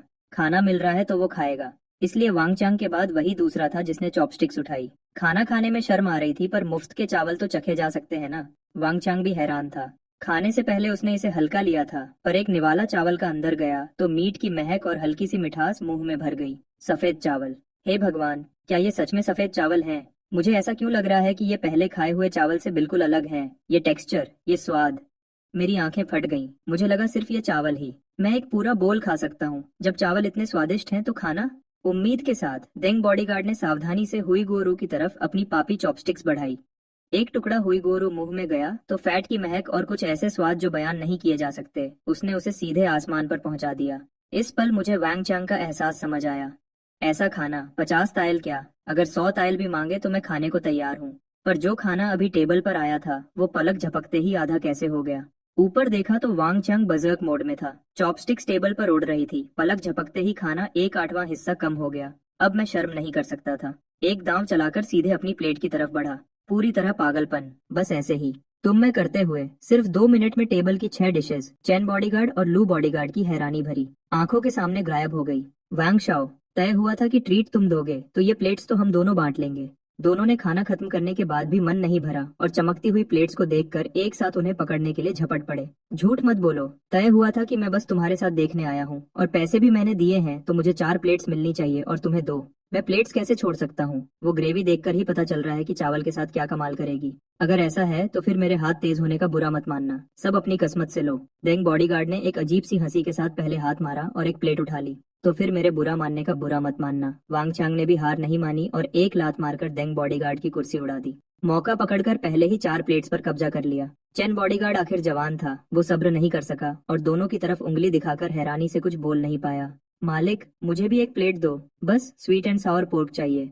लू बॉडीगार्ड एक सीधा इंसान है, अब वो भी इस खाने के स्वाद को लेकर उत्सुक हो गया था। अफसोस, सामने की सारी प्लेट्स तो चाट कर साफ कर दी गई थी। मैं चखना भी चाहूं तो नहीं चख सकता। कोई चारा नहीं, बस एक और प्लेट ऑर्डर करनी पड़ी। 3 साढ़े 3 मिनट बाद एक प्लेट चमकती हुई स्वीट एंड सावर पोर्क लाई गई। वांग चांग और डेंग बॉडीगार्ड की भूखी नजरें देखकर लू बॉडीगार्ड ने प्लेट सीधे अपने हाथ में पकड़ ली, टेबल पर रखने की हिम्मत ही नहीं की। सही में उसने पक्का किया कि वो सिर्फ एक निवाला खा पाएगा। मुझे नहीं पता था कि मैं जल्द ही इस फैसले के लिए शुक्रगुजार होऊंगा। एक निवाला अंदर गया और मैं इस स्वीट एंड सावर पोर्क से पूरी तरह जीत लिया गया। खट्टा और मीठा मिलकर ऐसा स्वाद जो मेरे जैसे जिंदगी भर घूमने वाले इंसान ने भी नहीं चखा था। एक ही डिश में दोनों स्वाद इतनी अच्छी तरह कैसे मिल सकते हैं? खट्टे सिरके की महक ने चीनी की मिठास को हल्का कर दिया और चीनी की मिठास ने सिरके की तीखेपन को संतुलित कर दिया। दोनों का मिलन एक परफेक्ट जोड़ी थी। एक पल में मैं इस स्वाद का दीवाना हो गया। झटपट एक plate sweet and Sawar pork उसके हाथ में 1 मिनट भी नहीं टिकी। प्लेट के नीचे बची हुई सॉस को देखकर उसने हिम्मत की और एक बोल चावल और मंगवाए। इज्जत क्या होती है? इस उम्र में मुझे शर्म की परवाह नहीं है। चावल के साथ उसने सीधे क्लीन प्लेट मोड शुरू कर दिया। पलक झपकते ही मेज पर एक और खाली प्लेट आ गई, लेकिन यह बाकी दोनों से कहीं ज्यादा साफ थी। प्लेट चाटने के बाद लू ब्योशी का मन नहीं भरा और वह फिर से देखने लगे। मेरी प्लेट एक नजर, ऐसा लग रहा था जैसे वह एक बार फिर चाटना चाहते हो। हालांकि वह अभी इसे 3 बार चाट चुके थे। सच में अब कोई स्वाद नहीं बचा था, वरना वह इसे छोड़ना नहीं चाहते थे। बस थोड़ी प्यास लग रही थी। नहीं, लू अंकल, आप भी ऐसे कैसे हो गए? चैन ब्याओशी को कुछ समझ नहीं आ रहा था। जो लोग पहले उनके साथ थे वह अचानक पलट कैसे गए? छोटे चैन, अब मुझे लगता है कि वांग शाओ हमारे भविष्य के मालिक बनने के लायक हैं। उनकी परख की कोई बात ही नहीं। लू ब्याओशी ने बिना समझाए उलटा वांग चांग की तारीफ कर दी। हाँ, सही कहा, वांग शाओ की परख सच में कमाल की है। ऐसी शानदार जगह ढूंढ निकाली, आगे चलकर हमारा वेयुअन ब्याओजू जरूर सबसे ऊपर होगा। डेंग ब्याओशी ने भी हाँ में हाँ मिलाई। ज्यादा तारीफ मत कीजिए, मैं बस एक बड़े इंसान के कंधों पर खड़ा था। असल में तो मालिक के हाथ का स्वाद ही कमाल है। अफसोस की बात है कि रोज नहीं खा सकते। वांग चांग ने नम्रता से हाथ हिलाया, लेकिन उनका चेहरा दुखी था। ऐसा स्वाद एक दिन न मिले तो मुझे बेचैनी होती है। मालिक, मेरे लिए भी एक प्लेट हुईगुओ रो ले आइए। चैन ब्याओशी आखिरकार रह नहीं पाए। उन्होंने पैसे की परवाह नहीं की। वह अब बस यह जानना चाहते थे कि इस दुकान का खाना आखिर कितना स्वादिष्ट है। ठीक 3.5 मिनट बाद खुशबू से भरा हुईगुओ रू पेश किया गया, लेकिन वह लू ब्याओशी जितने अनुभवी नहीं थे। उन्होंने सीधे प्लेट मेज पर रख दी। उन्होंने ध्यान से चॉपस्टिक्स बढ़ाई और हुईगुओ रू का एक टुकड़ा उठाया। तेल से चमकता हुआ, सच में लालच देने वाला था। गोश्त मुंह में जाते ही एक गहरी खुशबू जीभ पर फैल गई। चर्बी और गोश्त का मिश्रण मुंह में जाते ही क्रिस्पी और अंदर से रसीला और स्वादिष्ट था। हर बार चबाने पर एक अलग ही संतुष्टि मिल रही थी, जिससे वह खोए हुए थे। यह स्वाद इतना अनोखा था कि इसने मेरे खाने के अनुभव को ही बदल दिया। क्या यह सच में हम इंसानों के खाने लायक चीज है? नहीं, इसे खाना नहीं, आनंद लेना कहते हैं। जब वह धीरे धीरे एक टुकड़े का आनंद लेकर आंखें खोलते हैं तो देखते हैं कि उनका ऑर्डर किया हुआ हुईगुओ रो खत्म हो चुका है। बस एक साफ प्लेट बची है। वाह भाई, सच में वाह भाई, ये भूखे भेड़िए जैसा ग्रुप एक बूंद ग्रेवी भी नहीं छोड़ी। किसने मेरा हुईगुओ रो छुआ? चैन ब्याओशी ने गुस्से में चिल्लाकर कहा। मेज के तीनों लोग इधर उधर देखने लगे जैसे कुछ हुआ ही न हो, लेकिन उनके माथे के पसीने से पता चल रहा था कि अभी यहाँ जरूर कोई लड़ाई हुई है। छोड़ो छोड़ो, मालिक बिल ले आइए, सब मेरे हिसाब में लिख दीजिए। आखिरकार वांग चांग से रहा नहीं गया और उन्होंने मालिक को बिल के लिए बुलाया। आखिर मैं इनका भविष्य का लीडर हूँ तो कुछ तो दिखाना पड़ेगा ताकि लोग जुड़ सकें। कुल 8 प्लेट, चावल मुफ्त हैं, कुल 400 वैन। लूमिंग ने बिना एबेकस के ही बोल दिया। 400 वैन? क्या क्या एक प्लेट के 50 तायल नहीं थे? वांग चांग दंग रह गए। यह तो बात से अलग था। क्या 50 तायल, 50 वैन? क्या तुम्हें लगता है मैं कोई लुटेरी दुकान चला रहा हूँ? लूमिंग के सर पर गुस्से की लकीरें उभर आईं। मैं कितना भी बुरा इंसान बन जाऊं, लेकिन कीमत 50,000 गुना नहीं बढ़ा सकता। और वैसे भी ये तो इंडस्ट्रियल लाइन से बनी हुई पहले से तैयार चीजें हैं। अगर मुझमें थोड़ी भी ईमानदारी बची है तो मैं इतना बुरा नहीं हूँ। अभी तो 50 तायल कहाँ था ना। अरे मैं तो डर गया था कि कितना बढ़ गया है। सिर्फ 50 वैन एक प्लेट? हर डिश की 10-10 प्लेट और ले आओ। वांग चांग को तब समझ आया कि शुरू से मालिक ने सिर्फ 50 कहा था, तायल का नाम ही नहीं लिया था। यह तो उनकी अपनी गलती थी। वांग शाओ, आपने सही नहीं किया। हाँ, सब आपकी गलती है, हमें गलतफहमी हुई। मालिक की दुकान लुटेरी नहीं बल्कि समाज सेवा कर रही है। बिल्कुल, इस कीमत और स्वाद में मालिक तो सच में भले इंसान है। सभी ब्याओशी ने वांग चांग पर निशाना साध लिया। उनका रवैया 180 डिग्री बदल गया। हालांकि 50 वेन एक प्लेट सस्ता नहीं था, लेकिन 50 तायल के झटके के बाद 50 वेन क्या चीज है। असल बात यह है कि खाना सच में बढ़िया और पैसा वसूल है। ठीक है, मेरी गलती है, मैं भरता हूँ। ये लीजिए 50 तायल चांदी, आज के खाने के पैसे। ज्यादा हो तो वापस मत करना, कम हो तो बता देना। वांग चांग वैसे भी दिल के बड़े थे। उनका ब्यावजू कभी कभी एक ट्रिप में 1800 ताइल कमा लेते थे। 50 ताइल की डिश तो वह खा ही सकते थे। इतने छोटे पैसे की क्या परवाह। बहुत बढ़िया, खाना अभी आया। लूमिंग के मन में खुशी थी। पैसा हो तो सब कुछ मुमकिन है। 50 ताइल चांदी मिल रही है तो ऐसे बड़े ग्राहक की सेवा तो करनी ही होगी। पैसा, वह तो सब कुछ पैसा है। पेट भर खाने के बाद शाम को वांग चांग अपने आदमियों के साथ वापस चले गए। अगले कुछ समय तक लूमिंग की दुकान शांत रही। वांग चांग कभी कभी खाना खाने आते थे, लेकिन पहली बार के अलावा दुकान में ज्यादा भीड़ नहीं होती थी। कभी कभी कोई व्यापारी काफिला गुजरता था। जब वह सुनते कि हर डिश 50 वैन की है तो वह तुरंत अपना कदम पीछे खींच लेते और वापस चले जाते, बिना किसी झिझक के। खुशी की बात यह है कि अब मुझे इन छोटे मोटे ग्राहकों की परवाह नहीं है। उस अमीर लड़की और वांग चांग के सहयोग से मैंने कुछ ही दिनों में 2 लाख से ज्यादा कमा लिए। दुकान का साल भर का टारगेट पहले ही पूरा हो गया। और क्या चाहिए। मैंने तो यह भी सोचा था कि अगर 2 साल बाद फ्रिज का फ्रोजन सामान नहीं बिका तो सब वांग चांग को ही बेच दूंगा। उससे 1800 ताइल सोना ले लूंगा और बाकी की जिंदगी बिस्तर में लेटकर मोबाइल चलाऊंगा। बेशक ये बस एक सोच है, जब वक्त आएगा तब देखा जाएगा। खाना बेचने के अलावा जड़ी बूटियों के व्यापार में थोड़ी रुकावट आई। जंगली जड़ी बूटियों को उगने में वक्त लगता है। शुरू की कुछ बार की अच्छी कमाई के बाद मैंने लाखों कमाए, लेकिन बाद में मिलने वाली जड़ी बूटियां कम होती गईं। कोई चारा नहीं था। जो आसानी से मिल सकती थी वह खत्म हो गई। बाकी या तो मुश्किल जगह पर हैं या फिर बहुत दूर जाना पड़ता है। आमतौर पर कई दिन लग जाते हैं एक टोकरी भरने में, लेकिन यह मेरे लिए सही है। अगर रोज इतनी जड़ी बूटियां मिलती तो यह असाधारण होता। जंगली जड़ी बूटियों का स्रोत समझना मुश्किल होता। मैंने तो ध्यान नहीं दिया, लेकिन लिन हाउ ने इस बात को गंभीरता से लिया। इन दिनों उसने छुट्टी ली है। शायद वह आसपास के गांव में रिश्तेदारों से मिलने गया है। शायद उसका इरादा है कि और लोगों को जड़ी बूटियां इकट्ठा करने में मदद के लिए बुलाए। इस बात पर मैंने रोका नहीं। बचपन का दोस्त ली टोंग, उनके परिवार की सिर्फ एक छोटी दवाई की दुकान नहीं है, बल्कि सैकड़ों चेन फार्मेसीज हैं। पूरे देश में फैली हुई जंगली जड़ी बूटियों की बहुत मांग है। जितना मिले उतना कम है। लिन हाउ वहाँ लोगों को मदद के लिए ला रहा है। वह खुद पैसे कमा सकता है और मेरी तो बात ही अलग है। बीज का व्यापारी सबसे ज्यादा कमाता है। ऐसे 3 जीत वाले मौके को मैं क्यों रोकूंगा। नहीं, ये सिर्फ 3 जीत नहीं है। जड़ी बूटियां इकट्ठा करने वाले बच्चे पैसे कमा सकते हैं। असली जड़ी बूटियों का इस्तेमाल करने वाले मरीज ठीक हो सकते हैं। कह सकते हैं कि 5 जीत, 6 जीत, 8 जीत सब है। भले ही मैं कोई दवाई का देवता न बनूं, लेकिन यह एक पुण्य का काम है। लूमिंग की जिंदगी यहाँ आराम से चल रही थी, लेकिन कुछ लोगों की जिंदगी इतनी आसान नहीं थी। सूफू, फूलदान टूटने की आवाज सूजिन और बड़ी दीदी के कमरे में गूंजी। टुकड़े हर जगह फैल गए। यहाँ तक कि ये हमेशा शांत रहने वाली बड़ी दीदी ने भी अपनी भौहें सिकोड़ ली, क्योंकि यह पहली बार नहीं था। इस महीने यह तीसरा फूलदान था जो टूट गया। पिछले कुछ दिनों से उनकी दासी चिंग्या न जाने क्यों खोई खोई सी रहती है। बाल ठीक से नहीं बनाती, नहाने के पानी का तापमान सही नहीं होता, यहाँ तक कि चाय परोसते वक्त या तो ज्यादा भर देती है या गिर जाती है। कुल मिलाकर कुछ भी सही नहीं हो रहा। चिंग्या होश में आई और धड़ाम से जमीन पर घुटनों के बल बैठ गई। भले ही मैं दीदी की खास दासी हूँ और बचपन से साथ बड़ी हुई हूँ, लेकिन मालिक और नौकर में फर्क होता है। फूलदान टूट गया तो टूट गया, वह तो बस एक चीज है, लेकिन हम नौकर खुद भी मालिक की एक चीज की तरह हैं। ऐसे में अंजाम क्या होगा, ये सब मालिक के मूड पर निर्भर करता है। अरे उठो चिंग्या, मैं तुमसे पूछती हूँ, क्या तुम्हारे दिल में कोई है। सुजिन ने चिंग्या के साथ ज्यादा सख्ती नहीं की। चिंग्या इसी घर की है। 3 पीढ़ियों से सु परिवार की सेवा कर रही है। पूरा परिवार घर में ही रहता है। आखिर बचपन का साथ है, इसलिए मैं चिंग्या के साथ ज्यादा सख्ती नहीं करूंगी। लेकिन मैं सच में हैरान हूँ कि इस दासी को हुआ क्या है। घर में कोई समस्या? यह तो हो नहीं सकता। चिंग्या का पूरा परिवार सु परिवार में ही है। सब कुछ ठीक है। अगर कुछ होता तो मुझे जरूर पता चलता। अगर घर की बात नहीं है तो शायद दिल में कोई है। ये समझ में आता है। 15-16 साल की उम्र है। प्यार होने की उम्र है। किसी नौजवान को पसंद करना स्वाभाविक है। बस डर ये है कि चिंग्या कहीं धोखा न खा जाए। अगर पैसा और प्यार दोनों गया और दिल भी टूट गया तो मुश्किल हो जाएगी। नहीं नहीं, ये कैसे हो सकता है। मैं तो दीदी की दासी हूँ। दीदी की अभी शादी नहीं हुई। नहीं, दीदी की शादी हो भी जाए तो भी नहीं। चिंग्या ने बार बार सर हिलाया। उसका चेहरा शर्म से लाल हो गया। कोई बात नहीं, तुम मेरी खास दासी हो, लेकिन हम बहनों जैसे हैं। अगर तुमने किसी अच्छे लड़के को पसंद किया है तो मैं तुम्हें आजाद कर दूंगी, ताकि तुम उसके साथ खुशी से रह सको। बेशक शर्त यह है कि मुझे पहले मिलना होगा और देखना होगा कि उसका चरित्र कैसा है, सुजिन ने सच्चे मन से कहा। नहीं नहीं दीदी, आप गलत अंदाजा मत लगाइए। मेरा सच में कोई प्रेमी नहीं है। चिंग्या जितना बोल रही थी उसका चेहरा उतना ही लाल हो रहा था। अभी भी कह रही हो नहीं है? चेहरा तो पके हुए फल की तरह लाल हो गया है। मुझे अंदाजा लगाने दो, क्या वह ल्यू अंकल का छोटा बेटा है? मुश्किल है। अगर होता तो कब का हो गया होता। जांग परिवार का वह लड़का? नहीं, वह भी नहीं। वह जैसा दिखता है तुम उसे पसंद भी नहीं करोगी।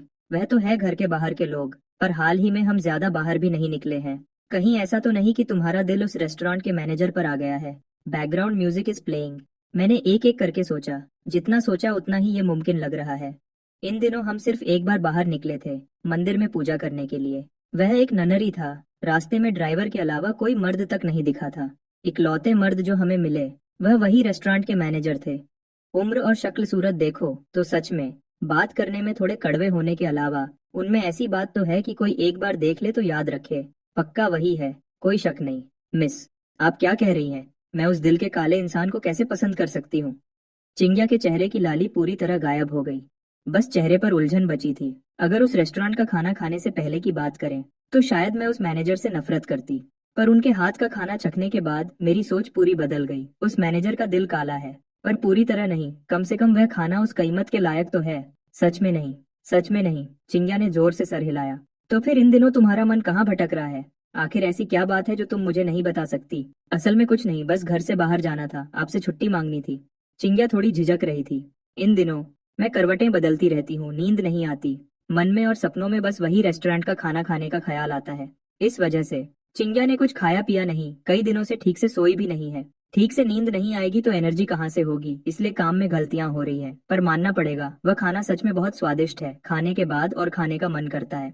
ठीक है, जाओ जाओ, मुझे यहाँ कोई दिक्कत नहीं है। वैसे भी और भी नौकरानियां हैं, तुम जाओ, बेफिक्र होकर जाओ। सू जिंगे ने तुरंत हाँ कह दी। सच में?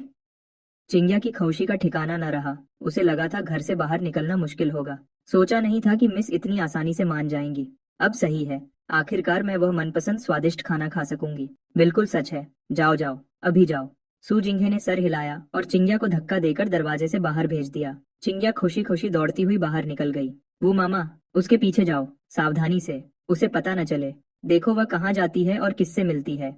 चिंग्या के जाते ही सूजिंगे की मुस्कुराहट पल भर में गायब हो गई। मैं देखना चाहती हूँ कि कौन सा मर्द है जिसने मेरी नौकरानी का दिल चुरा लिया है। अगर वह चिंग्या के लिए सच में अच्छा है तो ठीक है, पर अगर कोई पैसा और शक्ल देखकर धोखा देने वाला हुआ तो फिर मुझे दोष मत देना अगर मैं उन्हें अलग कर दूं।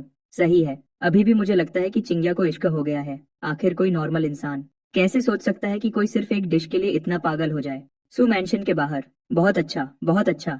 चिंग्या ने अपने हाथ में भारी थैली को तोला और खुशी से उछलती कूदती रेस्टोरेंट की तरफ बढ़ने लगी। मुझे जरा भी एहसास नहीं हुआ कि मेरे पीछे कोई चुप चुप कर आ रहा है। इस वक्त मेरा मन और मेरी नजरें सिर्फ स्वादिष्ट खाने की उम्मीद में थी। इस थैली में मेरी सालों की जमा पूंजी है। इस बार तो रेस्टोरेंट में पेट भरकर खाना ही है। पर दुकान के दरवाजे पर पहुंचकर वह झिझकने लगी। पिछली बार मैंने शायद बड़ी बड़ी बातें की थी कि अब कभी वापस नहीं आऊंगी। अब कुछ ही दिन हुए हैं, ऐसे अंदर जाना क्या खुद की बेइज्जती नहीं होगी? आखिर लड़की है, शर्म तो थोड़ी होती ही है। पीछे से देख रही वो मामा को ये देखकर मिस का शक और पक्का हो गया। बिल्कुल वैसा ही हुआ जैसा मिस ने सोचा था, यही जगह है। दरवाजे पर ये झिझकना मेरे लिए तो बिल्कुल ऐसा है जैसे कोई लड़की अपने प्रेमी से मिलने से पहले शर्मा रही हो। अंदर जाने में शर्म आ रही है। अरे, बाल ठीक कर रही है, चेहरे पर पाउडर लगा रही है। मेरा फैसला और पक्का हो गया। आपको पता होना चाहिए कि ये लड़की कभी तैयार नहीं होती, आज इतनी मेहनत से मेकअप कर रही है। अगर ये किसी मर्द से मिलने के लिए नहीं है तो कौन मानेगा? आगे चल रही चिंग्या को जरा भी अंदाजा नहीं था कि वो मामा के मन में इतनी कहानियां चल रही हैं। अगर पता होता तो वह जोर से चिल्लाती कि मैं बेगुनाह हूँ, मैं चेहरे पर पाउडर लगा रही हूँ और बाल खोल रही हूँ, सिर्फ इसलिए ताकि मैनेजर मुझे पहचान न सके। वरना कितनी शर्म आएगी ना।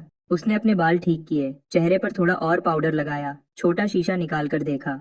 आखिरकार अब वह पहले जैसी नहीं लग रही थी। चिंग्या ने तसल्ली से शीशा रखा और धीरे धीरे रेस्टोरेंट के दरवाजे के अंदर चली गई। ये बहन कुछ जानी पहचानी लग रही है। क्या आप वही नहीं है जो पिछली बार उस कैरेज वाली मिस की नौकरानी थी? दरवाजे में घुसते ही अंदर से मैनेजर की वही जानी पहचानी और चिड़चिड़ी आवाज आई।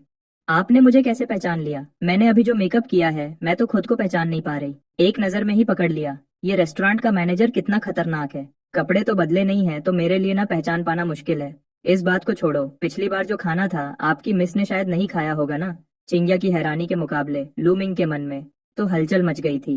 इतने दिनों बाद ये नौकरानी अचानक आ गई और इस हाल में है। कहीं ऐसा तो नहीं कि उसकी मिस ने वह प्री कुक्ड खाना खाया और बीमार पड़ गई, अब शिकायत करने आई है? क्या करूं? क्या इसे मॉडर्न हॉस्पिटल ले जाकर स्टोमक वॉश करवाऊं? आपको कैसे पता कि मेरी मिस ने नहीं खाया?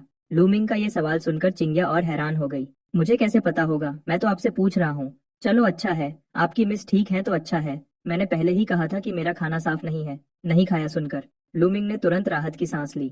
बस उसकी मिस ठीक होनी चाहिए। मेरा खाना नहीं खाया तो कुछ भी हो जाए इल्जाम मुझ पर नहीं आएगा। तुम तुम तुम तुम इतने छोटे दिल के क्यों हो? लूमिंग को फिर से साफ नहीं है वाली बात कहते सुनकर चिंग्या की आंखों में आंसू आ गए। बस एक बार कह दिया कि साफ नहीं है तो क्या अब तक वही पकड़े बैठे हो? मैं कहाँ छोटे दिल का हूँ। लूमिंग परेशान हो गया। मुझे लगता है मैं तो काफी उदार हूँ। पिछली बार बस कह दिया था कि आपका खाना साफ नहीं है, हमने हर्जाना भी दिया, पैसे भी दिए, आप अभी भी वही बात क्यों पकड़े बैठे हैं? चिंग्या कहते कहते रोने लगी। चेहरे पर जो मेकअप किया था वह फैल गया और वह बिल्कुल एक जोकर जैसी लगने लगी। पर मेरा खाना सच में साफ नहीं है, खाने के बाद शायद पेट खराब हो जाए। लूमिंग खामोश हो गया। आजकल सच बोलने पर कोई यकीन क्यों नहीं करता? आप फिर बोल रहे हैं।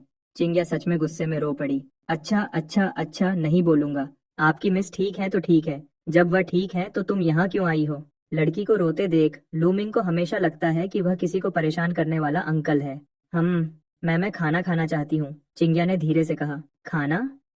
नहीं, तुम्हें नहीं बेच सकता। लूमिंग ने साफ इनकार कर दिया। पिछली बार किस्मत अच्छी थी कि कुछ नहीं हुआ, इस बार फिर बेचा और अगर कोई दिक्कत हो गई तो जिम्मेदार कौन होगा? क्यों? चिंग्या ने सोचा नहीं था कि लूमिंग इतनी आसानी से मना कर देगा। मैंने बताया ना साफ नहीं है। लूमिंग को थोड़ा सर दर्द होने लगा। ये लड़की समझ क्यों नहीं रही है? साफ नहीं है वो आप फिर कह रहे हैं साफ नहीं है। पिछली बार वाला पूरा खाना मैंने ही खाया था। वो आपका खाना साफ है या नहीं क्या मुझे नहीं पता। आप बस कंजूस हैं, मुझसे बदला लेना चाहते हैं। मालिक, मेरी गलती है।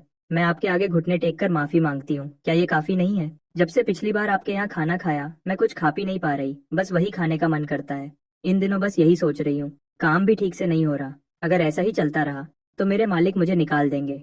मेरी गलती है, मुझे सच में अपनी गलती का एहसास है। मेहरबानी करके मुझे माफ कर दीजिए। बस एक बार खाने दीजिए, सिर्फ एक बार, वरना मेरा किसी काम में मन नहीं लगता। चिंग्या रोते रोते घुटने टेकने लगी। अरे अरे अरे, घुटने मत टेको, मैं ये बर्दाश्त नहीं कर सकता। और ऐसी बातें मत करो, मेरा रेस्टोरेंट एक इज्जतदार जगह है। तुम ऐसा कहोगी तो जो नहीं जानते वह सोचेंगे कि मेरे खाने में कुछ गलत चीज मिली है। लूमिंग को बात कुछ अजीब लगने लगी। भले ही मेरे खाने में थोड़ी टेक्नोलॉजी है पर बस उतना ही, कोई बैन चीज बिल्कुल नहीं है। ये कुछ खा पी नहीं पा रही क्या होता है? क्या उन प्री कुक्ड पैकेट्स में इतनी ताकत है? क्या वह वही चीज नहीं है जो कुत्ते भी नहीं खाते? उसे क्या पता कि इस जमाने में खाना बनाने में इतने मसाले नहीं होते। यहाँ तक कि राजधानी के बड़े रेस्टोरेंट्स में भी खाना बनाने में ज्यादा से ज्यादा बस थोड़ा सुअर का तेल और नमक डालते हैं। यहाँ तक कि कुकिंग वाइन, प्याज, अदरक और लहसुन का इस्तेमाल करके स्मेल हटाना भी एक ऐसा राज है जो ज्यादा लोगों को नहीं पता। और जहाँ तक बात है कि सुअर के मांस को मैरिनेट करने से स्वाद बढ़ता है, ये राज तो बाद के जमाने में पता चला था। इस ऐसे जमाने में जहाँ बस उबाल कर खाना मिल जाए, वहाँ इतने सारे मसाले किसी डायमेंशन ब्रेकिंग हमले से कम नहीं है। ये बिल्कुल ऐसा है जैसे घर के कुत्ते ने इंसानों का बचा हुआ खाना खाने से पहले उसे वही फीका डॉग फूड खिलाओ तो वह खा लेता है, पर एक बार स्वादिष्ट खाना चख लिया तो फिर वापस डॉग फूड खाने को बोलो तो वह देखता भी नहीं। क्यों? क्योंकि उसमें कोई स्वाद ही नहीं है। अगर आप मुझे नहीं बेचोगे तो मैं यहाँ से नहीं उठूंगी। चिंग्या ने गर्दन अकड़ ली। अब उसे इज्जत की परवाह नहीं थी। इज्जत क्या होती है? क्या इज्जत खाने से ज्यादा जरूरी है? अच्छा अच्छा अच्छा, बेचूंगा बेचूंगा। अगर बीमार पड़ गई तो मुझे मत ढूंढना। और हाँ, मेरे खाने के दाम बढ़ गए हैं, 50 वेन एक डिश। अगर महंगा लगे तो दरवाजे से बाहर निकलो और बाएं मुड़ जाओ। लूमिंग के पास कोई चारा नहीं था। ये क्या मुसीबत है? महंगा नहीं है, महंगा नहीं है। मालिक, आपका बनाया खाना सबसे स्वादिष्ट है, तो मुझे 3 प्लेट नहीं 7 प्लेट चाहिए। चिंग्या तुरंत खड़ी हो गई और उंगलियों पर गिनने लगी। 7 प्लेट? क्या तुम इतना खा पाओगी? लूमिंग ने चिंग्या के पतले शरीर को देखा और थोड़ा शक किया। नहीं खा पाऊंगी तो पैक करवा कर ले जाऊंगी। नहीं, पैक नहीं कर सकते। पैक करने का 10 तेल चांदी लगेगा। बस 3 प्लेट चाहिए या नहीं? लूमिंग के मन में चिंता थी। ये सब फ्रोजन खाना है, पैक करके ले जाओगी तो ठंडा हो जाएगा। वह एहसास अजीब होगा जैसे दोबारा फ्रीज किया गया हो। ये खाना पहले ही फ्लैश फ्रीज किया गया था, दोबारा गर्म करने से उसका फ्लैश फ्रीज स्टेट खराब हो गया है। अगर ठंडा हो गया तो बैक्टीरिया पनप जाएंगे, चाहे दोबारा गर्म करो स्वाद तो जाएगा ही, पेट खराब होने का खतरा भी बहुत बढ़ जाएगा। ठीक है, 3 प्लेट ही सही, मैं खाऊंगी। चिंग्या अब चुन चुन कर मांगने की हिम्मत नहीं कर सकती थी। जो मिल रहा है वही बहुत है। ज्यादा से ज्यादा मिस से और मिन्नत करूंगी कि मुझे और बार बाहर भेजे। ये जगह ज्यादा दूर नहीं है, मैं दौड़ कर आ सकती हूँ। ठीक है, इंतजार करो। लूमिंग किचन में वापस गया। वही जाना पहचाना 3 minute. Ding! Sweet and Sawar pork, twice cooked pork, 3 dishes तैयार हो गई। वाह, बहुत अच्छा, बहुत खुशबू आ रही है। शुक्रिया मालिक। खाना टेबल पर आते ही चिंग्या ने बेसब्री से बड़े बड़े निवाले खाने शुरू कर दिए। लूमिंग बस सर हिलाता रहा। ट्वाइस कुक्ड पोर्क बहुत तेल वाला है, कैलोरीज का बॉम्ब है। कंग पाओ चिकन, चिकन को तेल में तलकर बनाया है और ऊपर से टोमेटो केचप का इस्तेमाल किया है। ये तरीका बिल्कुल असली नहीं है। स्वीट एंड सावर पोर्क की तो बात ही मत करो, स्टार्च इतना ज्यादा है कि क्रिस्पीपन ही खत्म हो गया। इन 3 डिशेस को कोई कैसे स्वादिष्ट कह सकता है? देखते ही पता चलता है कि इसे खाने की असली समझ नहीं है। स्वादिष्ट, सच में बहुत स्वादिष्ट। एक वक्त का खाना। चिंग्या ने पूरे आधे घंटे तक खाया, तब जाकर उसे तसल्ली मिली। वह वहां से निकल गई। Background music is playing. सू मैंशन। इस वक्त वू मामा पहले ही वापस आकर रिपोर्ट दे चुकी थी। क्या तुमने ध्यान से देखा? सू जिंगे अपने हाथ में लिए को हिलाते हुए बोली। फोजू ने एक तरफ पूछते हुए कहा, मैंने साफ साफ देखा है। चिंग्या हवेली का दरवाजा निकलते ही सीधे उस रेस्टोरेंट की तरफ गई। उसके हाथ में एक भरा हुआ पैसों का थैला था। दरवाजे के पास पहुंचकर उसने खास तौर पर एक इंसेंस स्टिक जलने जितने समय तक खुद को तैयार किया। अरे, उसने इतना पाउडर लगाया जैसे वो मुफ्त का हो, और बालों को भी बार बार ठीक किया। रेस्टोरेंट में घुसने के बाद वो आधे घंटे से ज्यादा वहीं रही। जब वो बाहर निकली तो उसके बाल बिखरे हुए थे, पैसों का थैला साफ तौर पर पिचक गया था और उसके चेहरे पर बहुत खुशी थी। मुझे लगता है, जैसा आपने अंदाजा लगाया था, इस लड़की का दिल किसी पर आ गया है। वो मामा ने जो देखा था वो सब कुछ वैसा ही बता दिया। क्या तुम्हें यकीन है कि वो रेस्टोरेंट में खाना खाने नहीं गई थी? ऐसा कैसे हो सकता है? कोई आधे घंटे से ज्यादा खाना कैसे खा सकता है? कौन खाना खाने से पहले एक इंसेंस स्टिक जलने जितना समय तैयार होने में लगाता है? और वैसे भी चिंग्या कोई पेटू लड़की नहीं है। पहले तो वो सबसे ज्यादा कंट्रोल करती थी, एक निवाला भी ज्यादा नहीं खाती थी। वो मामा ने बार बार अपना सर हिलाया। ठीक है, समझ गई, जाओ यहाँ से। हाँ, उस रेस्टोरेंट के मालिक की जांच करो, देखो वो कहाँ से आया है। क्या वो सच में है या पैसे ठगने वाला? अगर पैसे ठगने वाला है तो सू जिंगे की आंखों में एक ठंडी चमक दौड़ गई। वो मामा वहां से चली गई। वो मामा के जाते ही चिंग्या भी वापस आ गई। चिंग्या बाहर से घूम कर आई थी और उसका मूड काफी अच्छा था। सू जिंगे ध्यान से चिंग्या के चेहरे को देख रही थी। उसके चेहरे पर साफ तौर पर धोने के निशान थे और बालों में थोड़ा पाउडर चिपका हुआ था। शरीर से आती तेज पाउडर की महक ने वो मामा की बात की पुष्टि कर दी। इस लड़की ने तैयारी की थी, बस वापस आकर धो लिया था, लेकिन उसके चेहरे की मुस्कुराहट छुपी नहीं रही थी। हे, मेम साहब आप चिंता न करें, मैं आगे से कोई गलती नहीं करूंगी, जरूर अच्छे से काम करूंगी। चिंग्या ने सीधा जवाब नहीं दिया, बस बेवकूफों की तरह हंसती रही। आज कहाँ गई थी? खाना खाने, उसी पुराने रेस्टोरेंट में। चिंग्या ने बहुत कुछ बोल दिया, लेकिन मैं कैसे मान सकती थी? खाना खाने से कोई इतना खुश कैसे हो सकता है? खाना खाने में इतना समय कैसे लग सकता है? खाना खाने के लिए पाउडर और मेकअप करने की क्या जरूरत थी? भूत ही माने। भगवान जैसा स्वाद, दुनिया का सबसे बेहतरीन खाना, ये सब बहाने हैं। इतने सारे झूठ बोलने के लक्षण। इस वक्त चिंग्या की सफाई बिल्कुल ऐसी लग रही थी जैसे कोई बच्चा अपने माँ बाप से अपना पहला प्यार छुपा रहा हो। जितना ज्यादा वो बोल रही थी उतना ही वो झूठी लग रही थी, लेकिन मैंने उसे रोका नहीं। चोर को तब पकड़ो जब वो चोरी कर रहा हो, और धोखेबाज को तब जब वो रंगे हाथ पकड़ा जाए। जब मेरे पास पक्का सबूत होगा तब देखती हूँ ये लड़की कैसे झूठ बोलेगी। अगले कुछ दिनों तक चिंग्या रुक रुक कर छुट्टी लेकर बाहर खाना खाने जाती रही और सुजिंगे ने इजाजत दे दी। मुझे एक सही मौके की तलाश थी और इस मौके के लिए सबसे जरूरी था कि पहले सब कुछ अच्छे से जांच लूं। रेस्टोरेंट का काम हमेशा की तरह चल रहा था। लूमिंग का दुकान खोलने का समय अब और भी अनियमित हो गया था। वैसे भी वहाँ कुछ ही रेगुलर कस्टमर्स थे, दुकान खुले या न खुले कोई फर्क नहीं पड़ता था। चिंग्या के हर कुछ दिन में एक बार आने के अलावा बाकी सिर्फ वांग चंग था जो कभी कभी आ जाता था ब्याओजू के गार्ड्स को खाना खिलाने के लिए। सच कहूँ तो वांग चांग के आने की फ्रीक्वेंसी सबसे ज्यादा थी। जब भी कोई काम नहीं होता वो यहाँ भागा चला आता था। उसके नीचे वाले घोड़े की भी मेहनत है। आज वांग चांग फिर आया, लेकिन इस बार वो अकेला नहीं था, बल्कि वो पूरी एक एस्कॉर्ट टीम को लेकर आया था। मालिक, खाना लाओ, जो भी अच्छा है सब मेरे लिए ले आओ। दरवाजे में घुसते ही वांग चांग ने जोर से चिल्लाकर कहा, जैसे वो अपने घर वापस आ गया हो। ओह, इतने सारे लोग, क्या तुम कहीं दूर जा रहे हो? लूमिंग ने एक नजर डाली। दर्जनों लोगों की टीम काफी शानदार लग रही थी। टीम के बीच में कुछ घोड़ा गाड़ियां थीं, जिन पर दर्जनों बॉक्स रखे थे। वो काफी भारी लग रहे थे, देखकर ही लग रहा था कि वो कीमती हैं। हाँ, इस बार बाहर जाने में कुछ महीने लगेंगे। फिर से लंबे समय तक आपके हाथ का खाना नहीं मिल पाएगा मालिक, वांग चांग ने उदास होकर कहा। लेकिन मैं सही और गलत में फर्क समझता हूँ। खाना तो बस खाना है, असली काम तो ब्याओजू की जिम्मेदारी निभाना है। जब काम न हो तो यहाँ आकर खाना पीना ठीक है, लेकिन काम के वक्त तो सफर करना ही पड़ेगा, वरना इतनी बड़ी विरासत कुछ पीढ़ियों में ही खत्म हो जाएगी। बात तो सही है। वैसे तुम कहाँ जा रहे हो? लूमिंग ने सर हिलाया और यूं ही पूछ लिया। इस बार कुछ सामान क्वांजो पहुंचाना है। रास्ता बहुत दूर तो नहीं है, लेकिन आजकल दक्षिण में थोड़ी गड़बड़ है। इस रास्ते पर शायद सब कुछ ठीक न हो। वांग चांग ने सर हिलाया, उसका चेहरा कुछ उदास था। दक्षिण में गड़बड़ है? मैं जब से यहाँ आया हूँ इसी केहुओ टाउन में हूँ, कभी बाहर नहीं गया। बाहर की स्थिति के बारे में मुझे कुछ नहीं पता, लेकिन केहुओ टाउन की जिंदगी को देखकर लगता है कि सब कुछ शांत है, बस थोड़ा गरीब है, वरना और कुछ नहीं। मुझे लगा बाहर भी सब ऐसा ही होगा। हाँ, इन सालों में दरबार ने कोशिश तो बहुत की है, लेकिन दक्षिण में सिर्फ पहाड़ और नदियां हैं, अनाज उग नहीं पाता।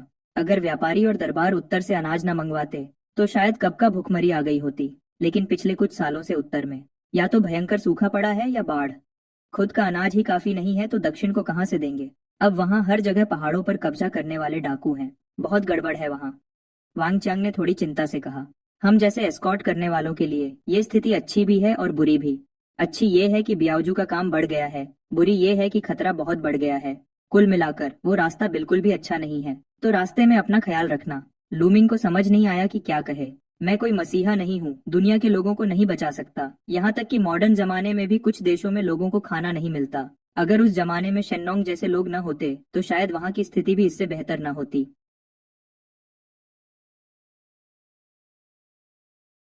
मुझे तो कोई चिंता नहीं है अपनी मार्शल आर्ट्स के दम पर। मुझे तो कोई चिंता नहीं है अपनी मार्शल आर्ट्स के दम पर। अगर सच में कुछ हुआ और मैं नहीं लड़ पाया तो भाग तो सकता ही हूँ। मुझे बस तुम्हारी चिंता है। अगर सच में गड़बड़ बढ़ गई और मुसीबत राजधानी तक पहुंच गई तो तुम्हारी ये जगह खतरे में आ जाएगी। क्या कभी राजधानी में बिजनेस करने का सोचा है? तुम्हारी इस कला के दम पर तुम वहां जरूर टिक जाओगे। वांग चियांग कब से लूमिंग को वहां ले जाने की कोशिश कर रहा था। ये मौका सही था थोड़ा सोंध लेने का। जरूरत नहीं है, मैं कहीं नहीं जा रहा। लूमिंग को पता था। मजाक कर रहे हो? मेरा किचन मेरे साथ थोड़ी शिफ्ट हो सकता है। राजधानी जाकर क्या करूंगा? क्या वहां यहाँ से ज्यादा सुरक्षित होगा? अगर सच में कोई मुसीबत आई तो मैं सीधे मॉडर्न जमाने में चला जाऊंगा। सिक्योरिटी डोर बंद कर दूंगा, कोई मुझे छू भी नहीं पाएगा। सही कहा, ये कोई आम सिक्योरिटी डोर नहीं है, बैंक के वॉल्ट लेवल का ब्लास्ट प्रूफ डोर है।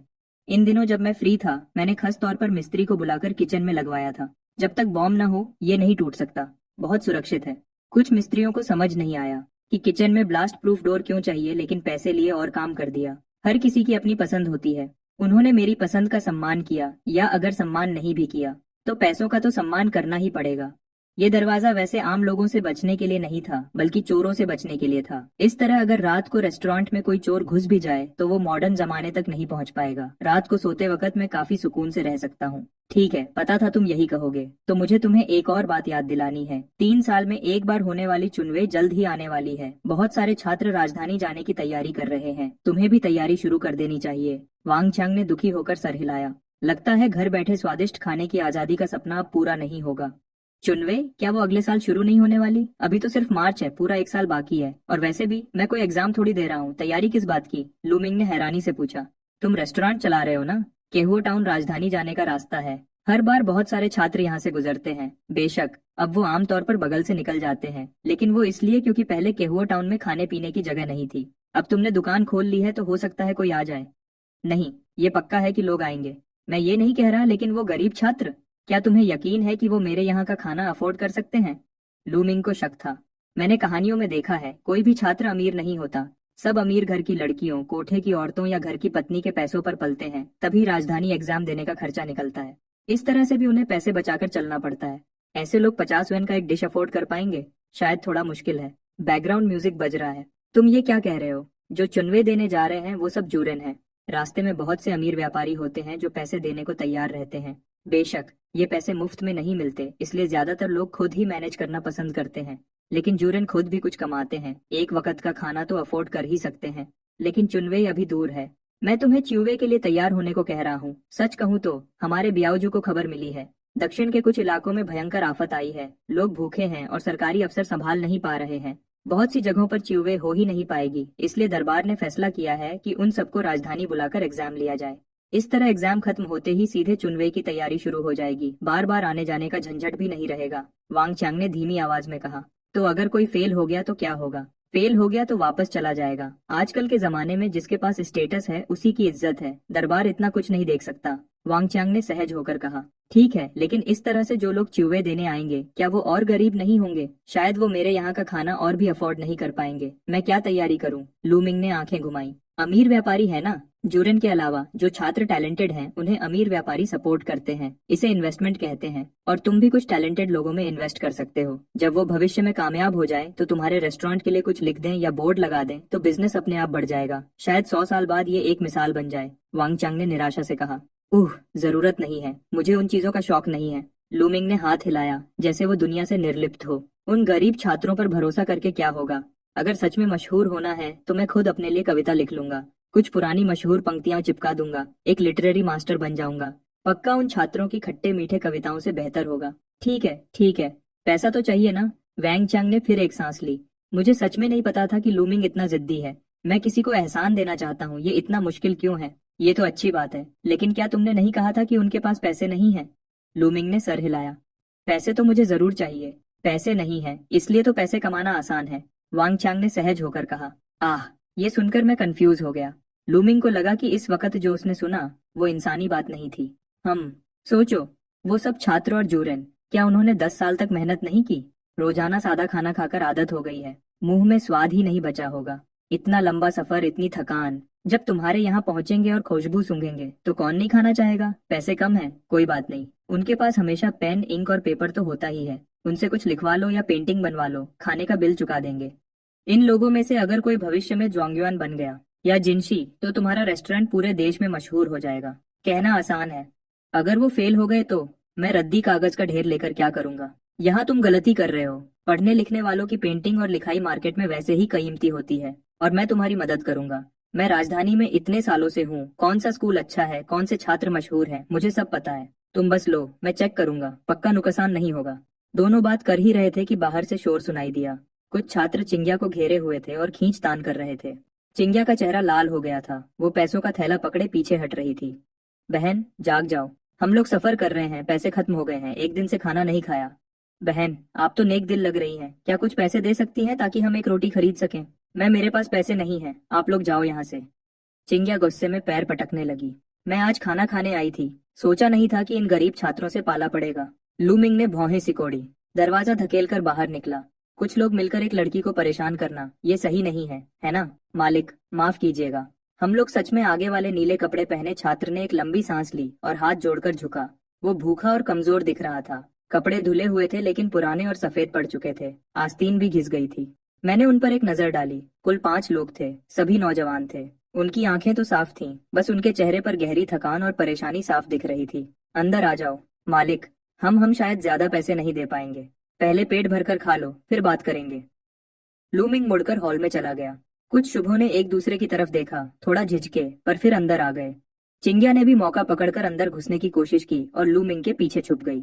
हॉल में वांग चांग आराम से चाय पी रहा था। इन शुभों को देखकर उसने अपनी भौहें उठाई पर कुछ नहीं बोला। लूमिंग किचन में चला गया।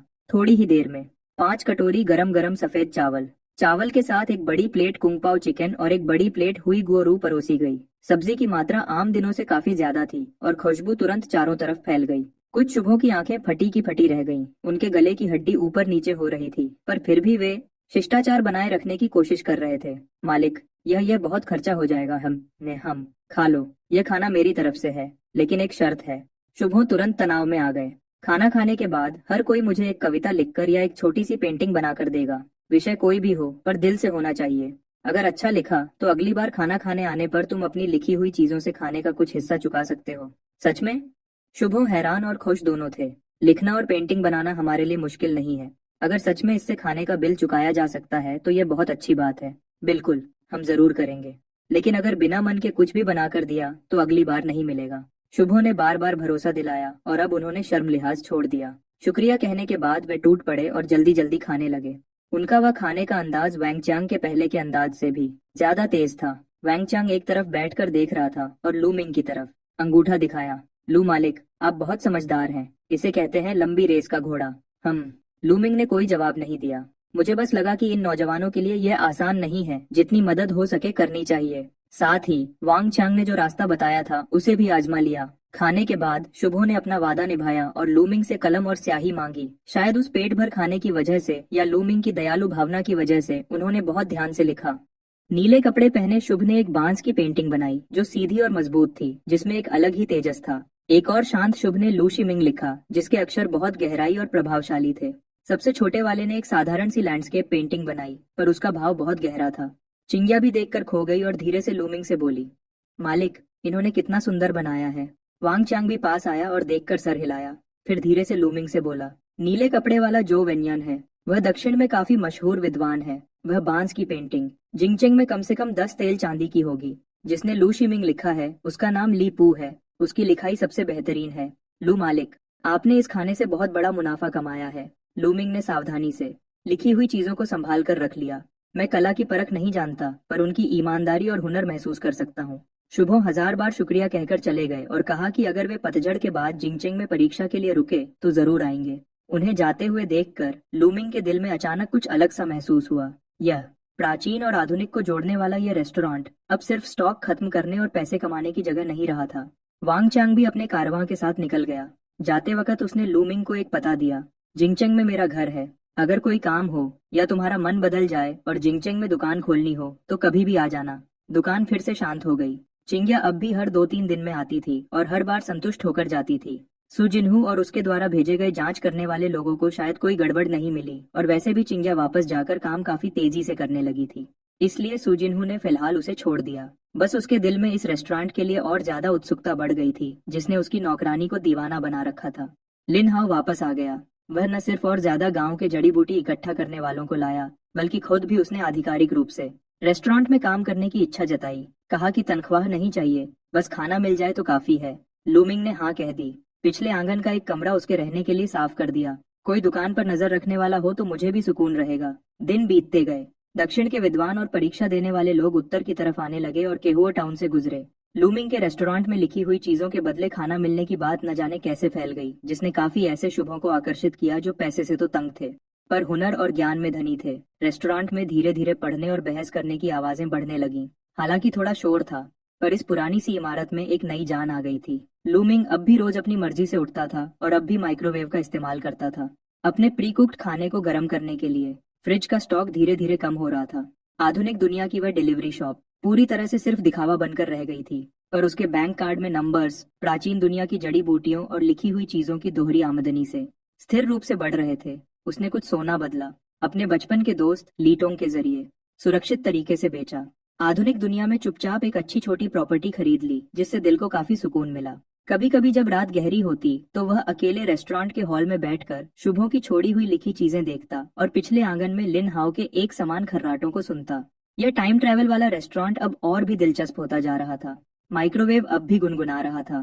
फ्रिज में प्री कुक्ड खाना अब भी भरा हुआ था। कहानी शायद अभी शुरू ही हुई थी और लूमिंग, वह मालिक जो तकनीक और मेहनत से एक कस्सा बन गया, उसकी कहानी इस प्राचीन और आधुनिक के मिलन वाले समय में चुपचाप एक नया अध्याय शुरू कर रही थी। शुक्रिया। ये वाला 10 10 10 10 10 10 10 10 के 2 का 1 है।